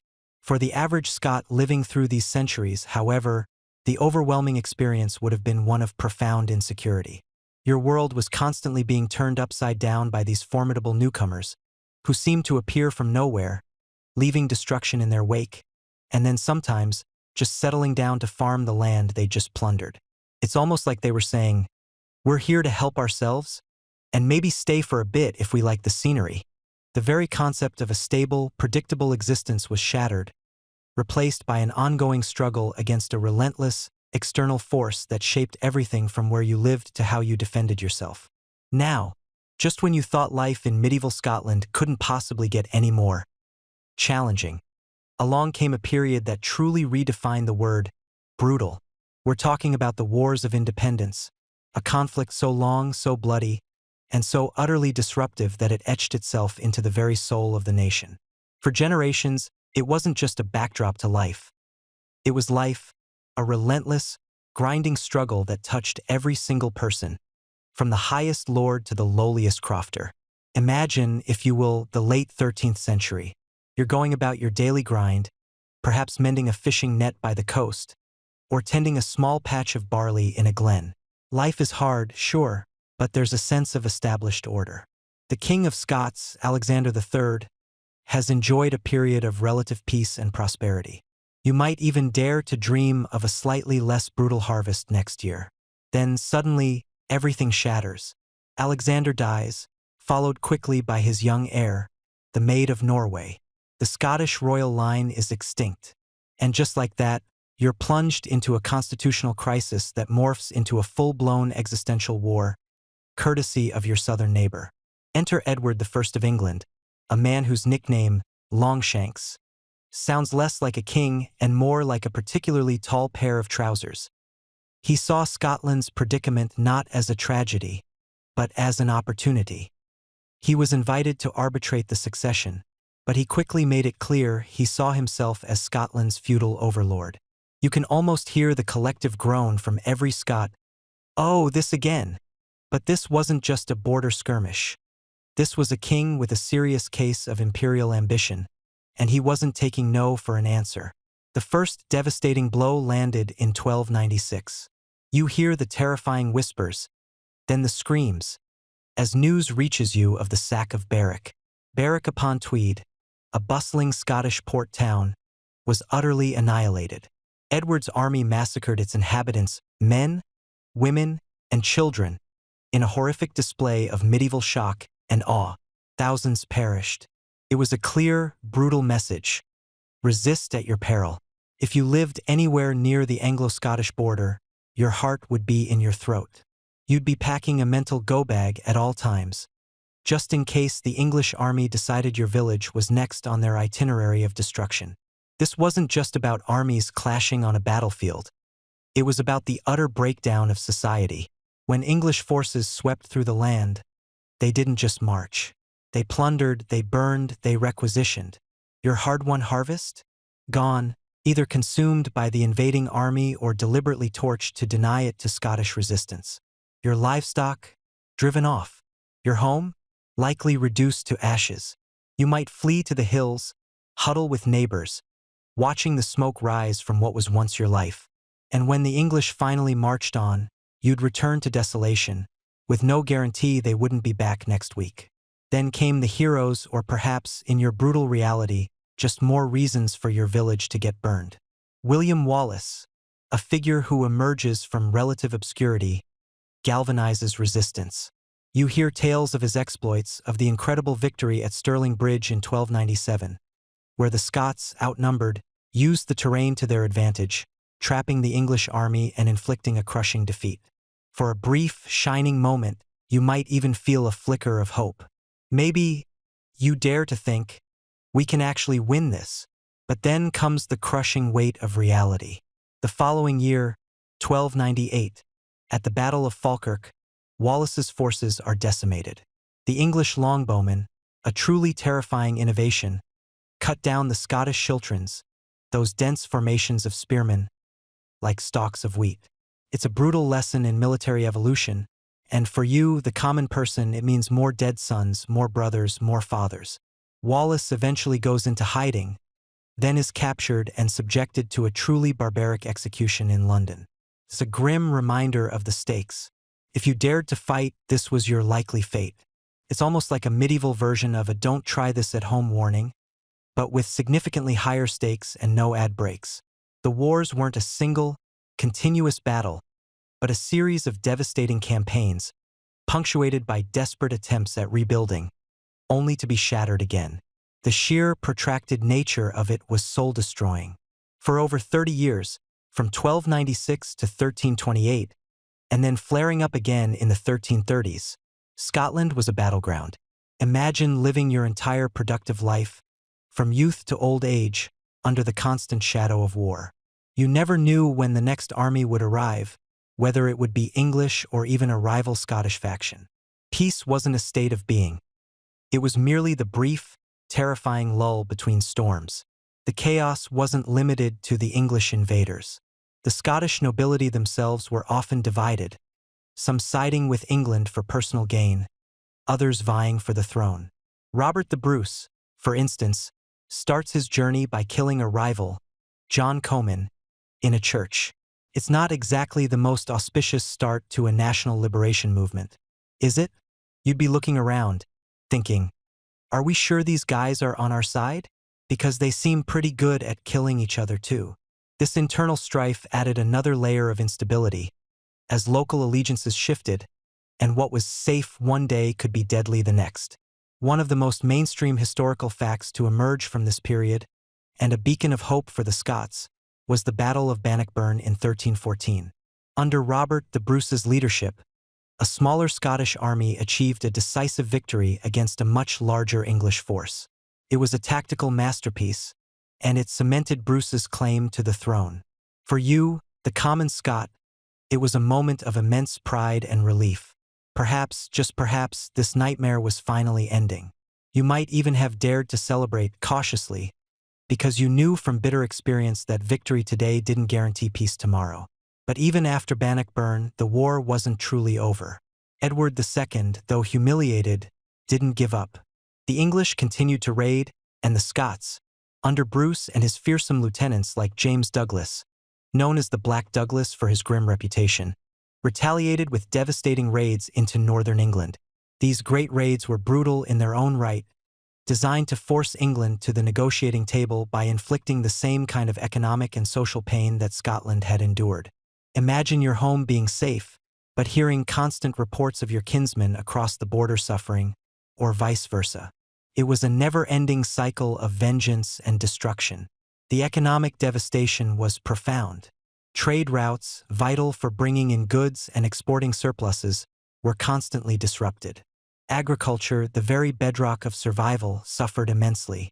Fields lay fallow because men were fighting or had fled. Crops were burned, livestock stolen. You couldn't plant with confidence, couldn't harvest in peace. Famine, already a constant threat, became an almost guaranteed outcome of a prolonged campaign.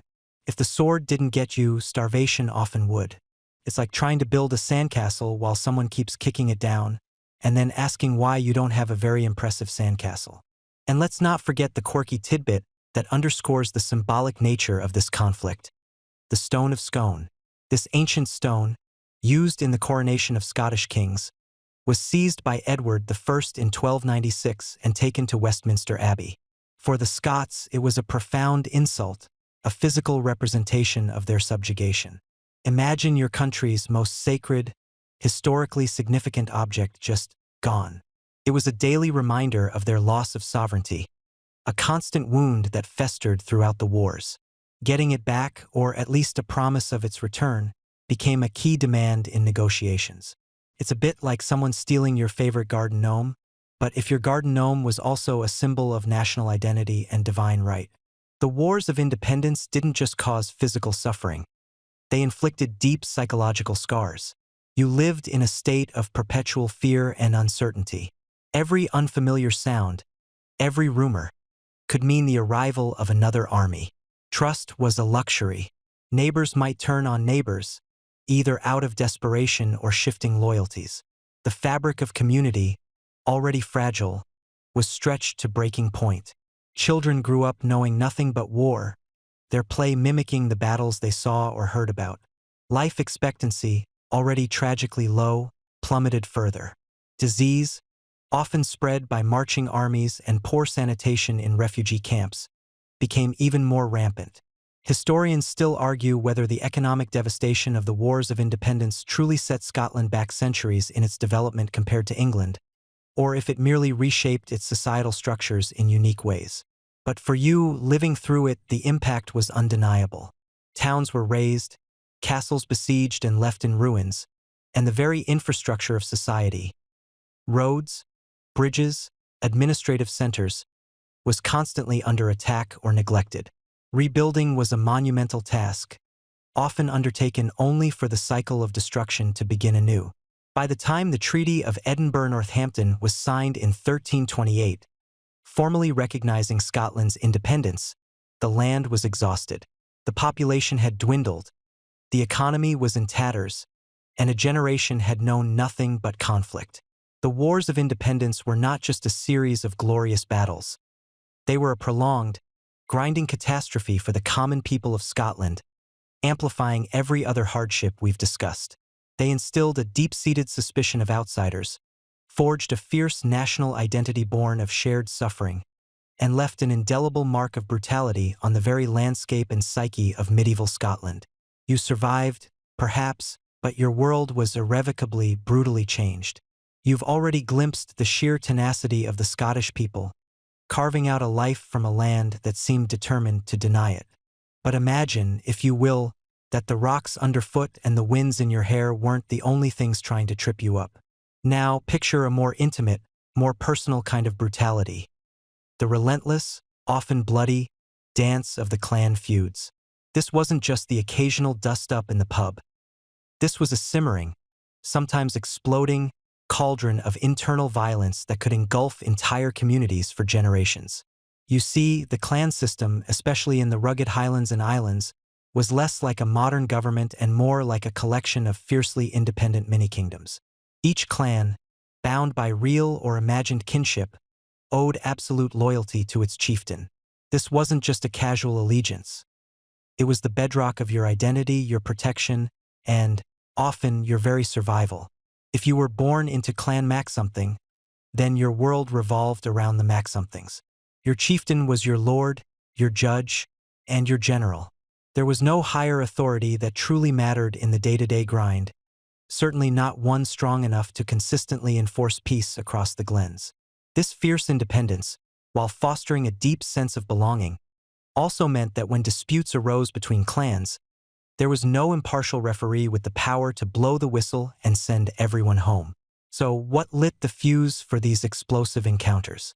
Often, it was something as seemingly mundane as land. A disputed boundary, a prime piece of grazing land, or access to a vital ford could quickly escalate from grumbling to outright aggression. Imagine trying to farm your patch, knowing that your neighbor, a member of a different clan just over that ridge, might decide your sheep are trespassing, or that your spring is actually their spring. But beyond territory, a common spark for conflict was the good old-fashioned cattle raid, or creech as it was known. Now, for us, rustling cattle is a crime, pure and simple.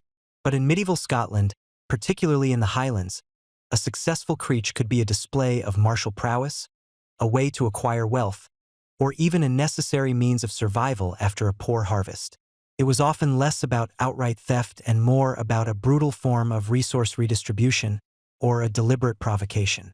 Of course, the clan on the receiving end rarely saw it that way. For them, it was an insult, a theft, and a direct challenge to their honor. And that, dear listener, brings us to the very heart of the matter: honor. Honor was everything. It was your reputation, your family's standing, your clan's pride. A slight against your chieftain, a perceived insult to your kinsman, or, especially, a violent act against a member of your clan, demanded a response. To do nothing was to be shamed, to lose face, and to invite further aggression. It was like living in a perpetual high-stakes game of chicken, where the stakes were your very life and the lives of those you loved.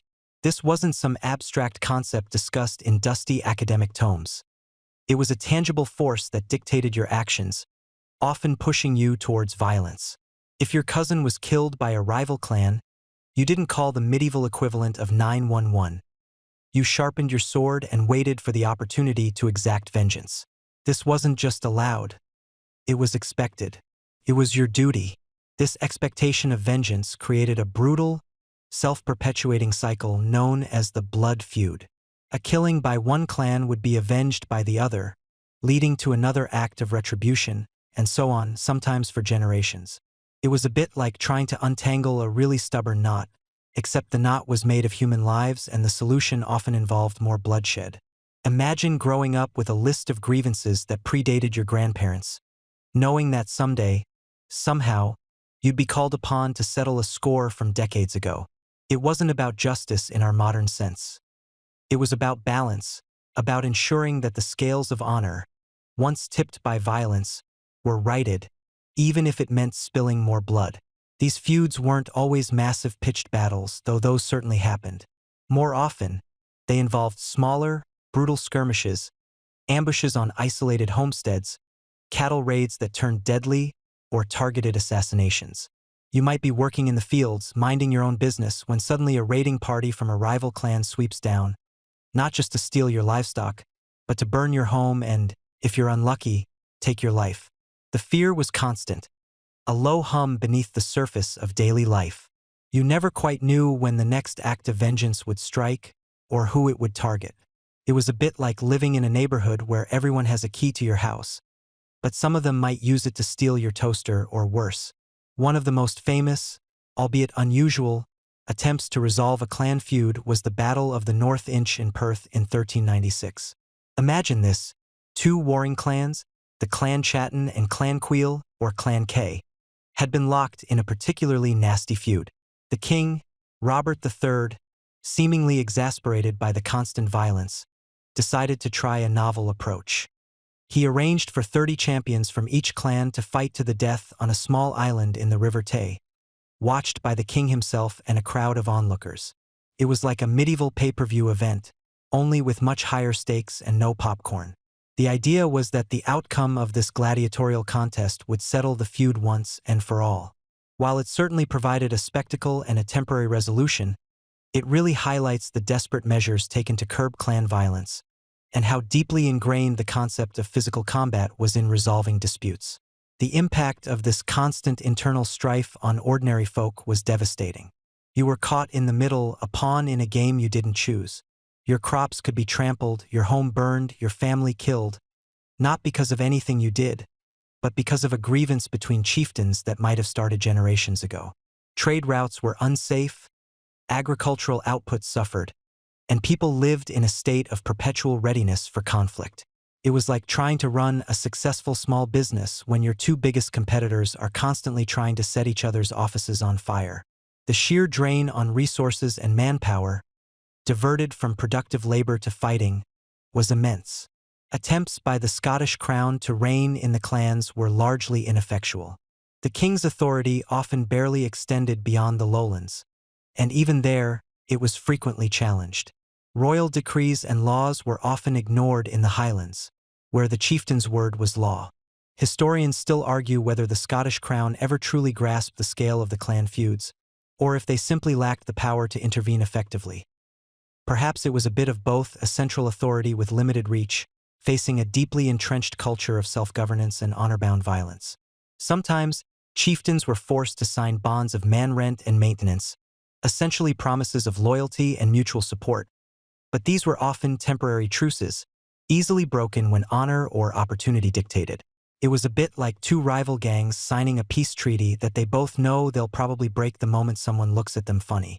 So, while the landscape was harsh and the weather unforgiving, the internal brutality of the clan feuds added another layer of pervasive danger to medieval Scottish life. It meant that even if you survived the famine, the plague, and the English armies, you still had to worry about your neighbor, or your neighbor's cousin, or your neighbor's cousin's great-uncle's long-forgotten slight. It fostered a culture where loyalty was paramount, but peace was fleeting, and the shadow of vengeance loomed large over every glen and every family. As you journey deeper into the fabric of medieval Scottish brutality, we arrive at a unique and profoundly lawless corner of the land, one that existed in a perpetual state of flux, fear, and ferocious independence: the Scottish borders. Imagine a place where the very concept of a stable border was more a suggestion than a line, a vast, wild expanse where Scotland blurred into England, and where loyalty to king or country often took a distant second place to the fierce, unyielding bonds of family and clan. This was the domain of the border reivers, and their legacy is etched in blood, ballads, and the enduring memory of a society defined by raiding, theft, and constant, often deadly, skirmishes. You find yourself standing on a windswept hill, the kind where the clouds scud low and the wind whispers tales of old grievances. Below you, the land rolls, sparsely populated, dotted with peeled towers, fortified homes that look less like cozy dwellings and more like miniature castles, built for defense, not comfort.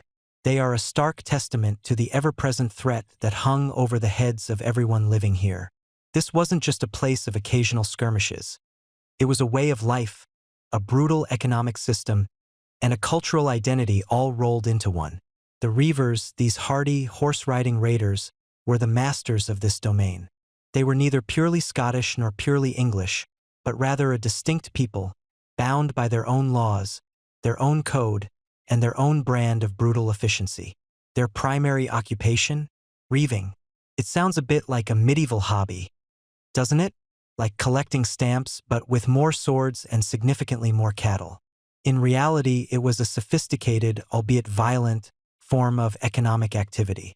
You see, the land itself was often marginal for agriculture, and central authority from either Edinburgh or London was weak, distant, and largely ineffective. So, if you needed to feed your family, stock your larder, or simply improve your standing, you didn't just pop down to the medieval equivalent of a supermarket. Instead, you gathered your kinsmen, mounted your swift, agile ponies, and rode under the cover of darkness across the invisible lines to your neighbor's land. Whether they were Scottish or English didn't much matter, and took what you needed. Or, more accurately, what you wanted. Cattle were the currency of the borders. A successful raid or sorn could net you a herd of cows, a flock of sheep, horses, even household goods. It was a high-stakes game, of course. You risked your life, but the rewards could be substantial. And it wasn't just about survival, it was also about honor. A family that couldn't protect its own, or avenge a wrong lost face. So, if your cows were stolen, you didn't just sigh and buy new ones. You gathered your own band, and you went looking for the perpetrators, often with a fury that transcended mere property recovery.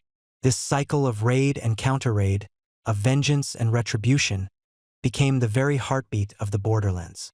It was a never-ending dance of aggression, a macabre ballet where the steps were taken by hoofbeats and the music was the clash of steel. One of the most fascinating, and frankly terrifying, aspects of this unique society was the concept of the hot trod. Imagine, for a moment, that you wake up one morning to find your prized cattle gone. That moment of sheer dread.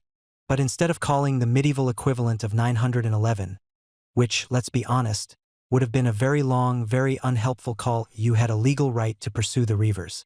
Within 24 hours of the raid, you could gather your neighbors, blow a horn, and ride with hound and horn after the thieves. This was not just a chase. It was a legally sanctioned pursuit where, if you caught the Reavers red-handed, you could not only reclaim your goods but also mete out immediate justice, which often meant summary execution.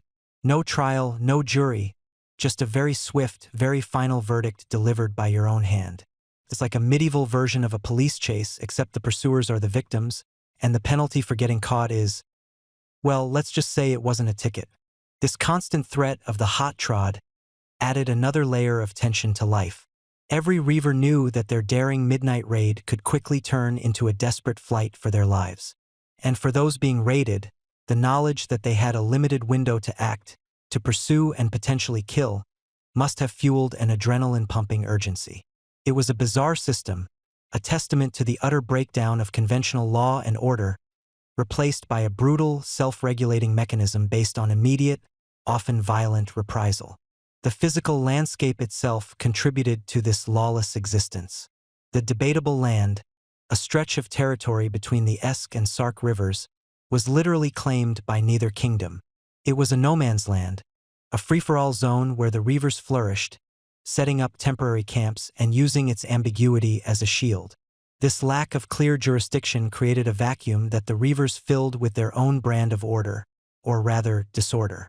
They operated with a chilling efficiency, their knowledge of the terrain, their swift ponies, and their network of informants making them incredibly difficult to catch. You could be asleep in your bed one night, and by morning your entire livelihood could be gone, spirited away by a shadowy band of riders. The brutality wasn't just in the raids themselves, but in the pervasive sense of insecurity it bred. You couldn't trust your neighbors because they might be the ones raiding you, or worse, they might be in league with the raiders. Feuds between families and clans could last for generations, passed down like an heirloom, each act of violence demanding another. Marriages were strategic alliances designed to strengthen one's position against rival families. Yet even these bonds could fray under the strain of a stolen cow or a perceived insult. It was a society where suspicion was a survival skill, and a good lock on your door was far less effective than a good sword and a loyal kin. Historians still argue whether the Reivers were primarily driven by economic necessity and survival in a harsh environment, or if a significant component of their activity was rooted in a distinct cultural code of honor and vengeance, almost a sport. Perhaps it was a potent mix of both. Imagine, for a moment, being born into this world. Your father was a Reiver, his father before him, and his father before that. Reiving wasn't just a job. It was your heritage, your identity. You learned to ride almost before you could walk, to handle a sword as soon as you could hold it, and to navigate the dark, treacherous paths of the borders like the back of your hand.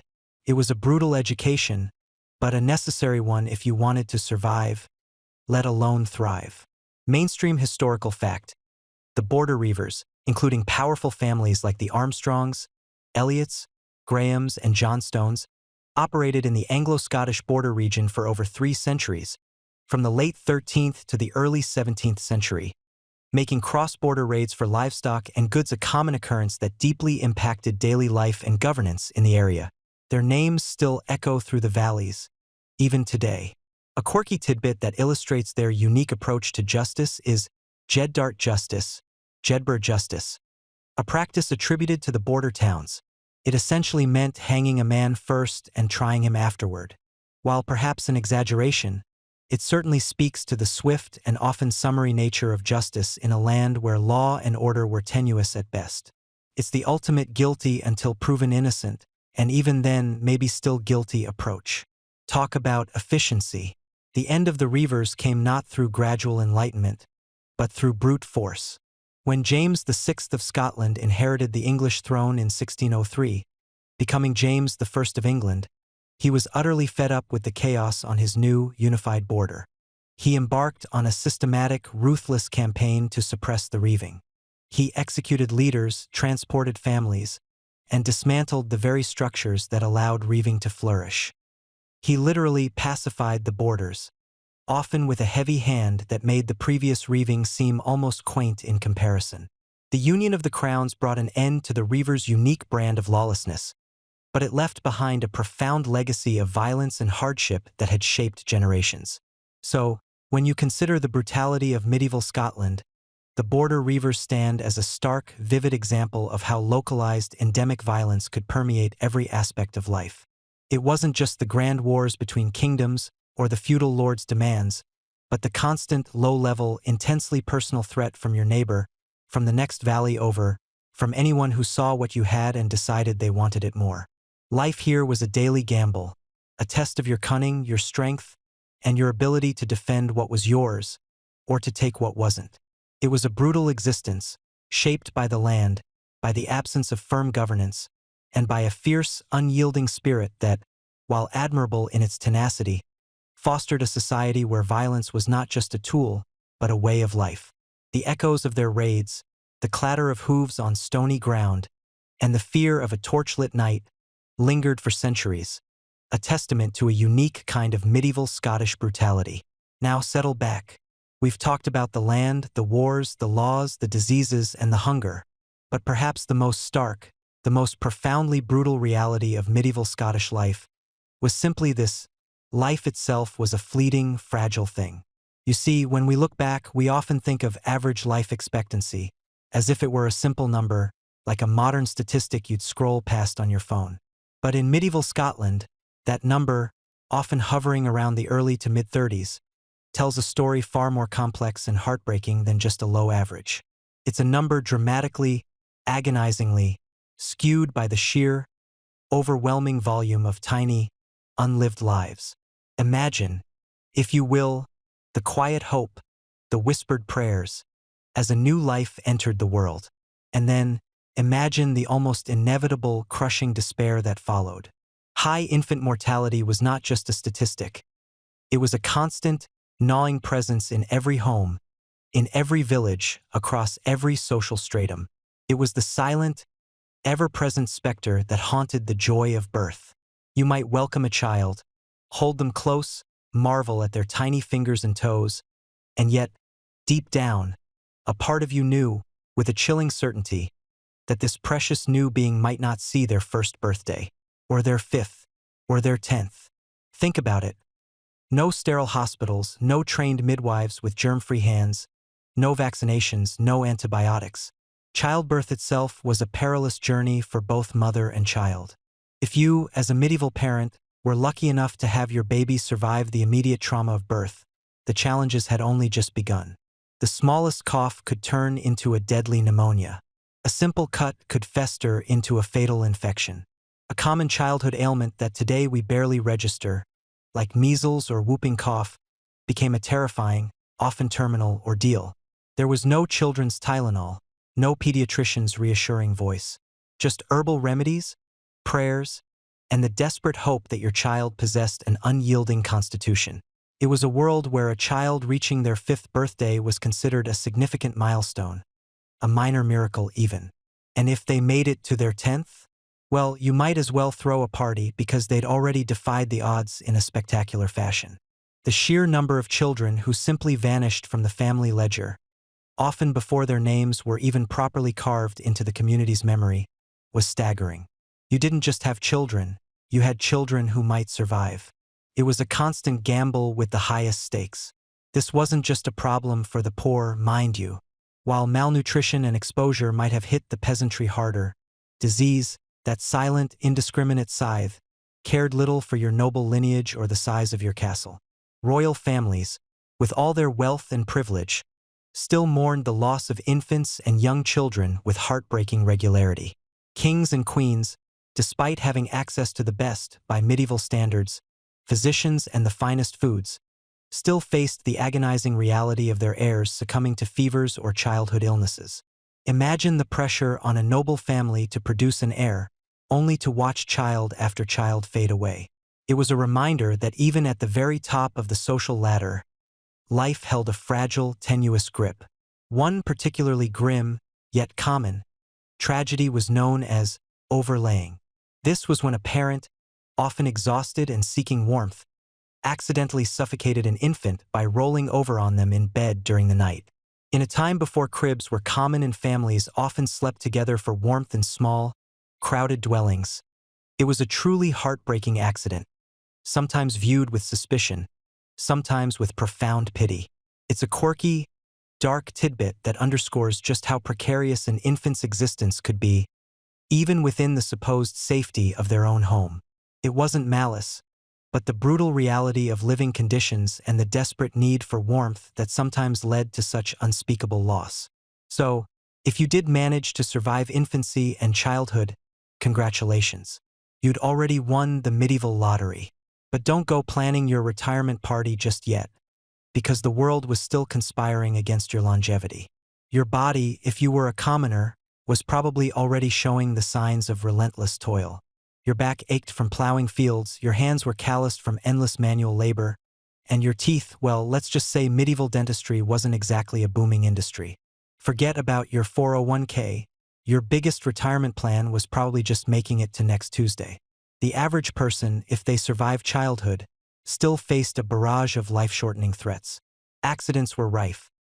A fall from a horse, a mishap with a farming tool, a building collapse, or even just slipping on ice. Infections from minor injuries could quickly turn deadly without antiseptics or antibiotics. If you broke a bone, there was no emergency room, just a village bone setter with questionable skills and perhaps a prayer. And speaking of prayers, you'd probably need a lot of them because the diet was often monotonous and lacked essential nutrients, leading to chronic weakness and susceptibility to disease. Women, in particular, faced an additional terrifying gauntlet: childbirth. Each pregnancy was a roll of the dice, and many women died during or shortly after delivery from complications like hemorrhage, infection, puerperal fever was a notorious killer, or exhaustion. It was a common occurrence for a man to outlive several wives, not because he was particularly unlucky in love, but because the act of bringing new life into the world was so inherently dangerous for women. It made the concept of a large family not just a sign of prosperity, but also a testament to incredible resilience and often profound loss. The constant threat of famine, which we've already touched upon, also played a huge role in shortening lives. Chronic malnutrition weakened immune systems, making people more vulnerable to every passing disease. If you survived a famine, you were often left with long-term health issues that made you susceptible to the next wave of illness. It was a vicious cycle of hunger, weakness, and disease that constantly pruned the population. And then there was the violence. We've spoken of wars, clan feuds, and border reavers. If you weren't dying from disease or hunger, you might very well meet your end on the battlefield, in a skirmish, or even in a petty dispute that escalated into a fatal brawl. Life was cheap, and a quick death, though brutal, was often preferable to a slow, agonizing one from illness or starvation. The sheer psychological toll of living in such a world must have been immense. Imagine the constant grief, the repeated farewells to loved ones, especially children. How do you plan for the future when the present is so uncertain? How do you invest emotionally when every bond feels so fragile? It fostered a different kind of resilience, perhaps one where stoicism and a deep reliance on faith became essential coping mechanisms. There was no time for prolonged mourning. Life demanded you keep going, keep producing, keep surviving. Historians still argue the precise statistical breakdown of medieval mortality, given the scarcity of comprehensive records. We piece together estimates from burial records, charters, and anecdotal evidence, but the exact figures for infant mortality and average lifespan remain a subject of ongoing debate, leaving scholars to wrestle with the limited fragments of information available. It's like trying to reconstruct a vast, tragic tapestry from only a few frayed threads. So, when you consider the concept of old age in medieval Scotland, it's a relative term. Someone in their 40s or 50s would have been considered truly venerable, a living archive of experience and wisdom. They would have seen generations come and go, outlived countless friends and family, and survived against staggering odds. They were the true outliers, the ones who had somehow navigated the minefield of disease, hunger, and violence, emerging on the other side, perhaps a little battered, but undeniably triumphant. The fragility of life permeated every aspect of existence. It shaped family size, inheritance patterns, even religious beliefs. It meant that every day was a gift, every sunrise a small victory. But it also meant that grief was a constant companion, and the shadow of death was never far from the doorstep. It was a world where you learned to hold onto life loosely, because it could, and often did, slip through your fingers at any moment. And that, my friends, is perhaps the most profoundly brutal truth of all about medieval Scotland. You stir, perhaps, as the wind whispers outside, a sound that in medieval Scotland would have been less a gentle lullaby and more a constant, low thrum of warning. For you, living then, were not just at the mercy of the elements, but profoundly isolated by them. Imagine your world, stretching out from your humble dwelling, not as a network of roads leading to bustling towns, but as a series of formidable barriers. Think of the sheer, unyielding geography of Scotland. You're surrounded by mountains that loom like sleeping giants, their slopes often impassable, their passes treacherous. There are lochs, vast and dark, stretching for miles, effectively severing one community from another. Rivers, swollen and fast-flowing, carve deep valleys, presenting a constant challenge to cross. And then the bogs and moors, deceptive, sucking landscapes that could swallow a person whole, or at the very least, bog down any attempt at swift travel. This isn't just inconvenient, it's a geographical lockdown. Your GPS, if it existed, would simply flash "you are here," and good luck getting anywhere else. This wasn't a land crisscrossed by the straight, purposeful lines of Roman roads, like much of England. Oh no, the Romans, those masters of engineering, largely gave up trying to tame the Scottish wilderness beyond the central belt, leaving behind only the ghosts of a few fortifications. What passed for a road in your time was often little more than a cattle track, a winding path worn by generations of foot traffic, or perhaps a rough trail carved out by the occasional cart. These were not maintained. They were rocky, muddy, and in winter, often buried under snow or rendered impassable by floods. If you needed to move anything bulky like timber or stone, it was a Herculean task, often involving dragging it over rough terrain with oxen or simply doing without. Forget about getting your flat-pack furniture delivered. You'd be lucky to get a message to the next glen before the message itself was obsolete. The scarcity of reliable bridges was another monumental hurdle. Crossing a river often meant finding a ford, a shallow point where you could wade or ride across. But these fords were perilous. A sudden rainstorm could turn a docile stream into a raging torrent, sweeping away anyone attempting to cross. Many a life was lost to the cold, unforgiving waters. If you were lucky enough to find a bridge, it was likely a simple wooden structure, prone to decay, collapse, or deliberate destruction during conflicts. Imagine trying to coordinate a defense or even just trade when every river crossing was a gamble. It makes you appreciate modern infrastructure, doesn't it? Just picturing a delivery driver in medieval Scotland trying to navigate that terrain. They'd probably just leave a note saying, "Sorry we missed you. Your village is currently inaccessible by anything other than a determined goat." This profound isolation amplified every challenge you faced. Take defense, for instance. Your small, often self-sufficient community, nestled in a remote glen, was a sitting duck. If raiders, whether they were Viking remnants, rival clans, or the infamous border reavers, decided to pay a visit, there was no quick way to summon aid. News traveled at the pace of a tired messenger on foot or horseback. By the time a warning reached a larger settlement or a lord's castle, and by the time any armed response could be mustered and make the arduous journey back, your village could have been pillaged, burned, and its inhabitants dispersed or worse. The concept of rapid response was utterly alien. You were quite literally on your own. This vulnerability wasn't just about external threats. It permeated every aspect of life. Resource access, for example. If your local harvest failed, a constant specter, as we've discussed, you couldn't simply pop over to the next market town a few miles away to buy grain. Those few miles might involve a day's journey over a mountain pass, or navigating a treacherous loch by curragh, a small, hide-covered boat.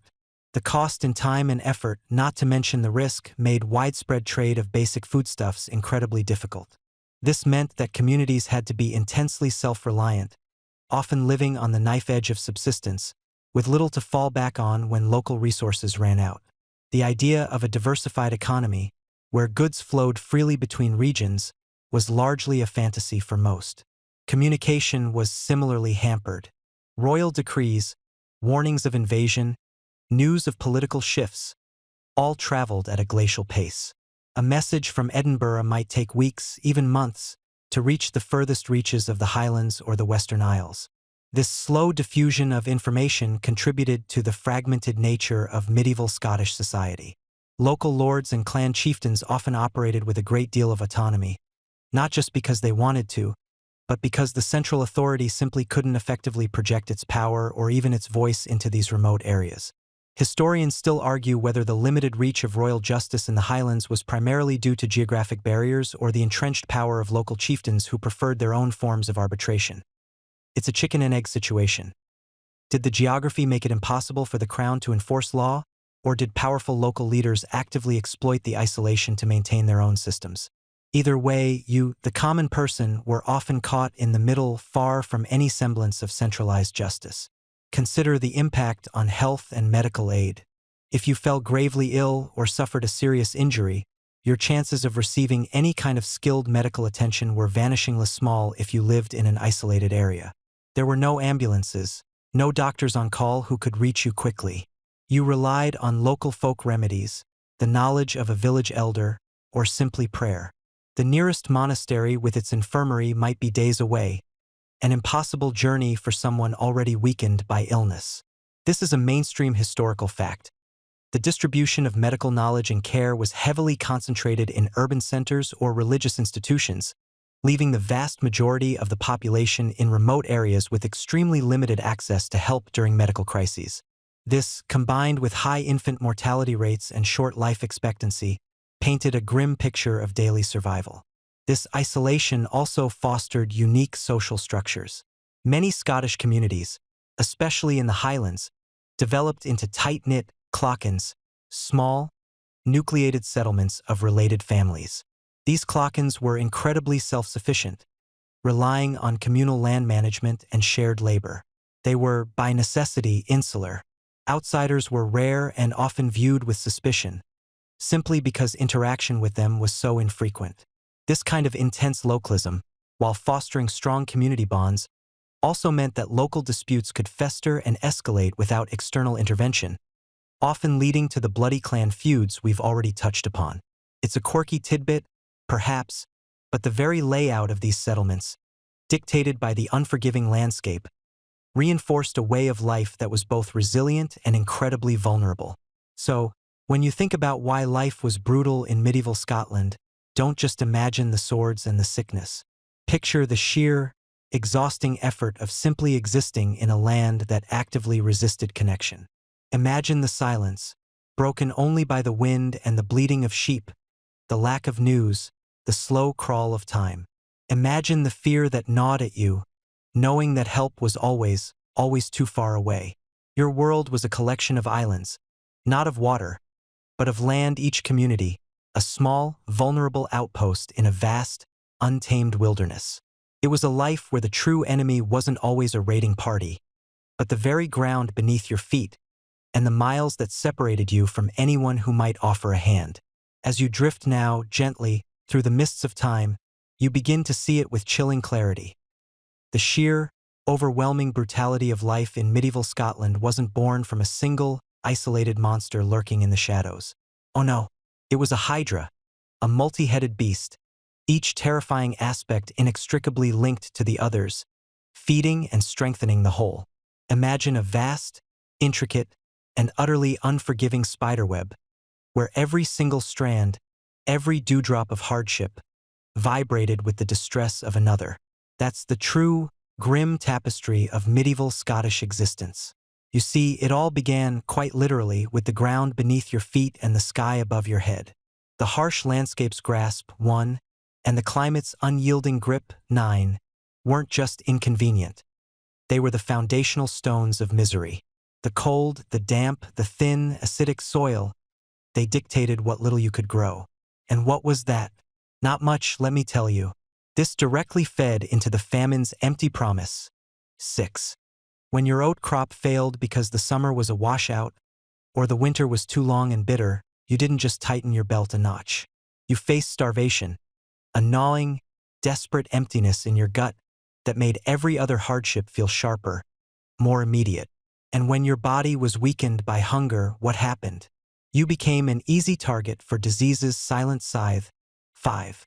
A simple cough could turn into a death rattle, a minor cut into a fatal infection, because your immune system, already struggling, simply couldn't cope.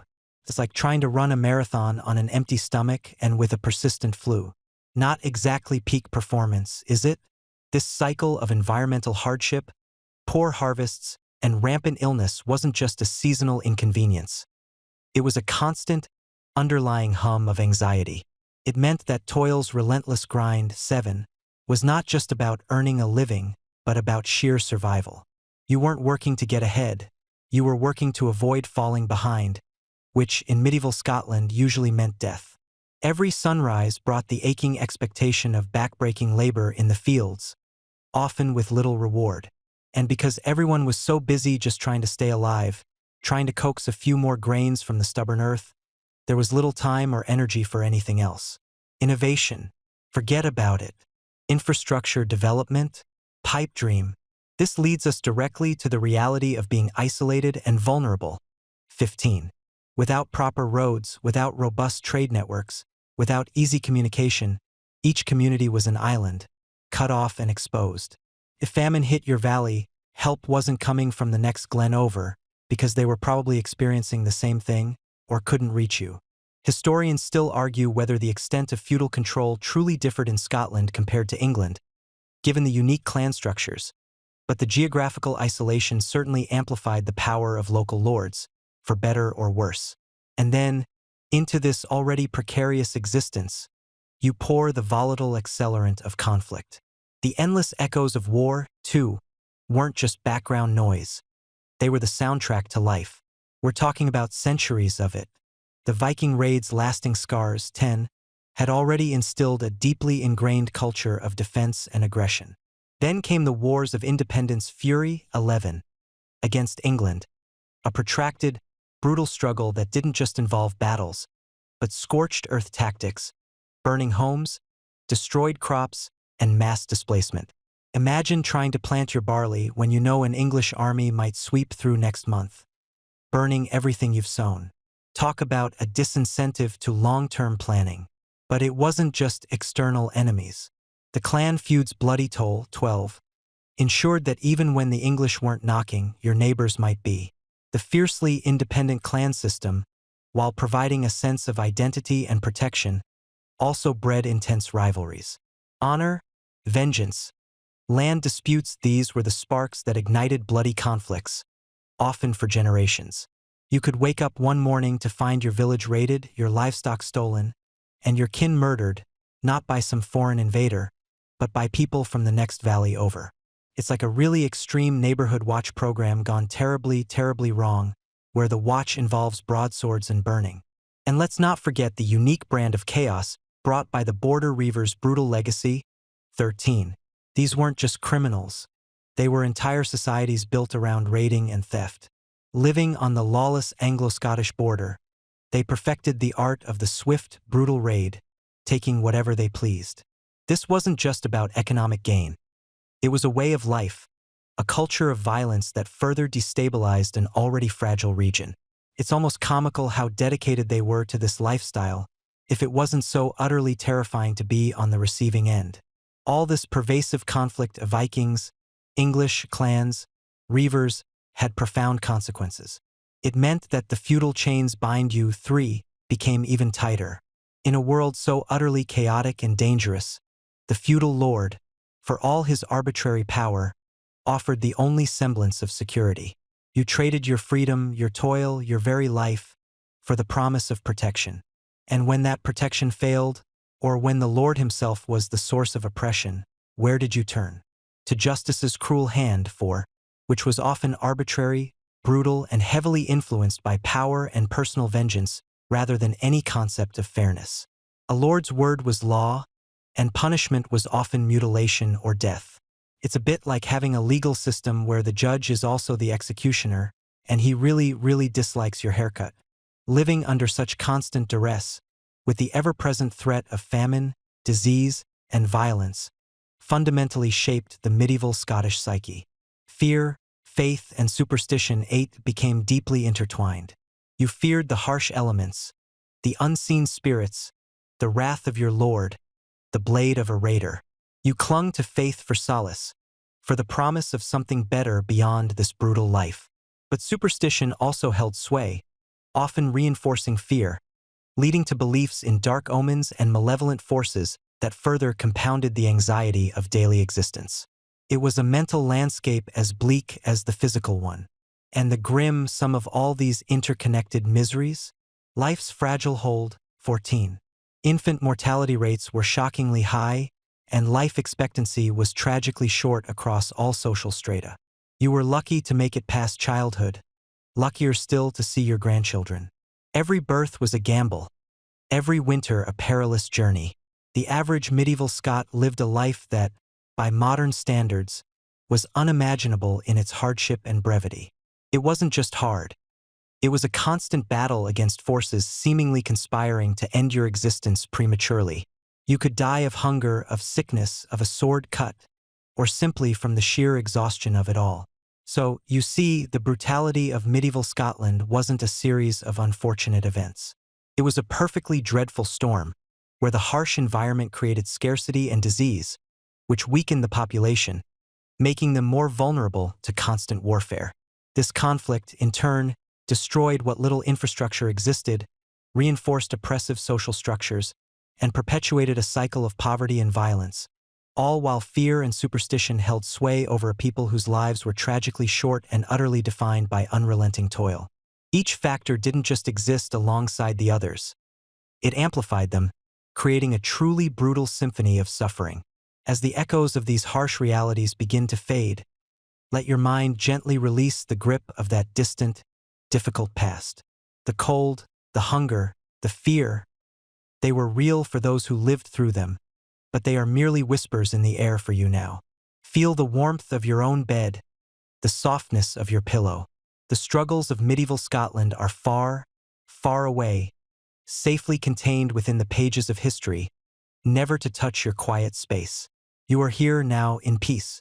Let the sounds of the night be soft, comforting lullabies, and the thoughts that linger be gentle, like the last embers of a dying fire, fading into darkness. Rest easy, knowing that the struggles of that brutal age have long passed, leaving only the quiet lessons of resilience and the deep, deep calm of the present moment.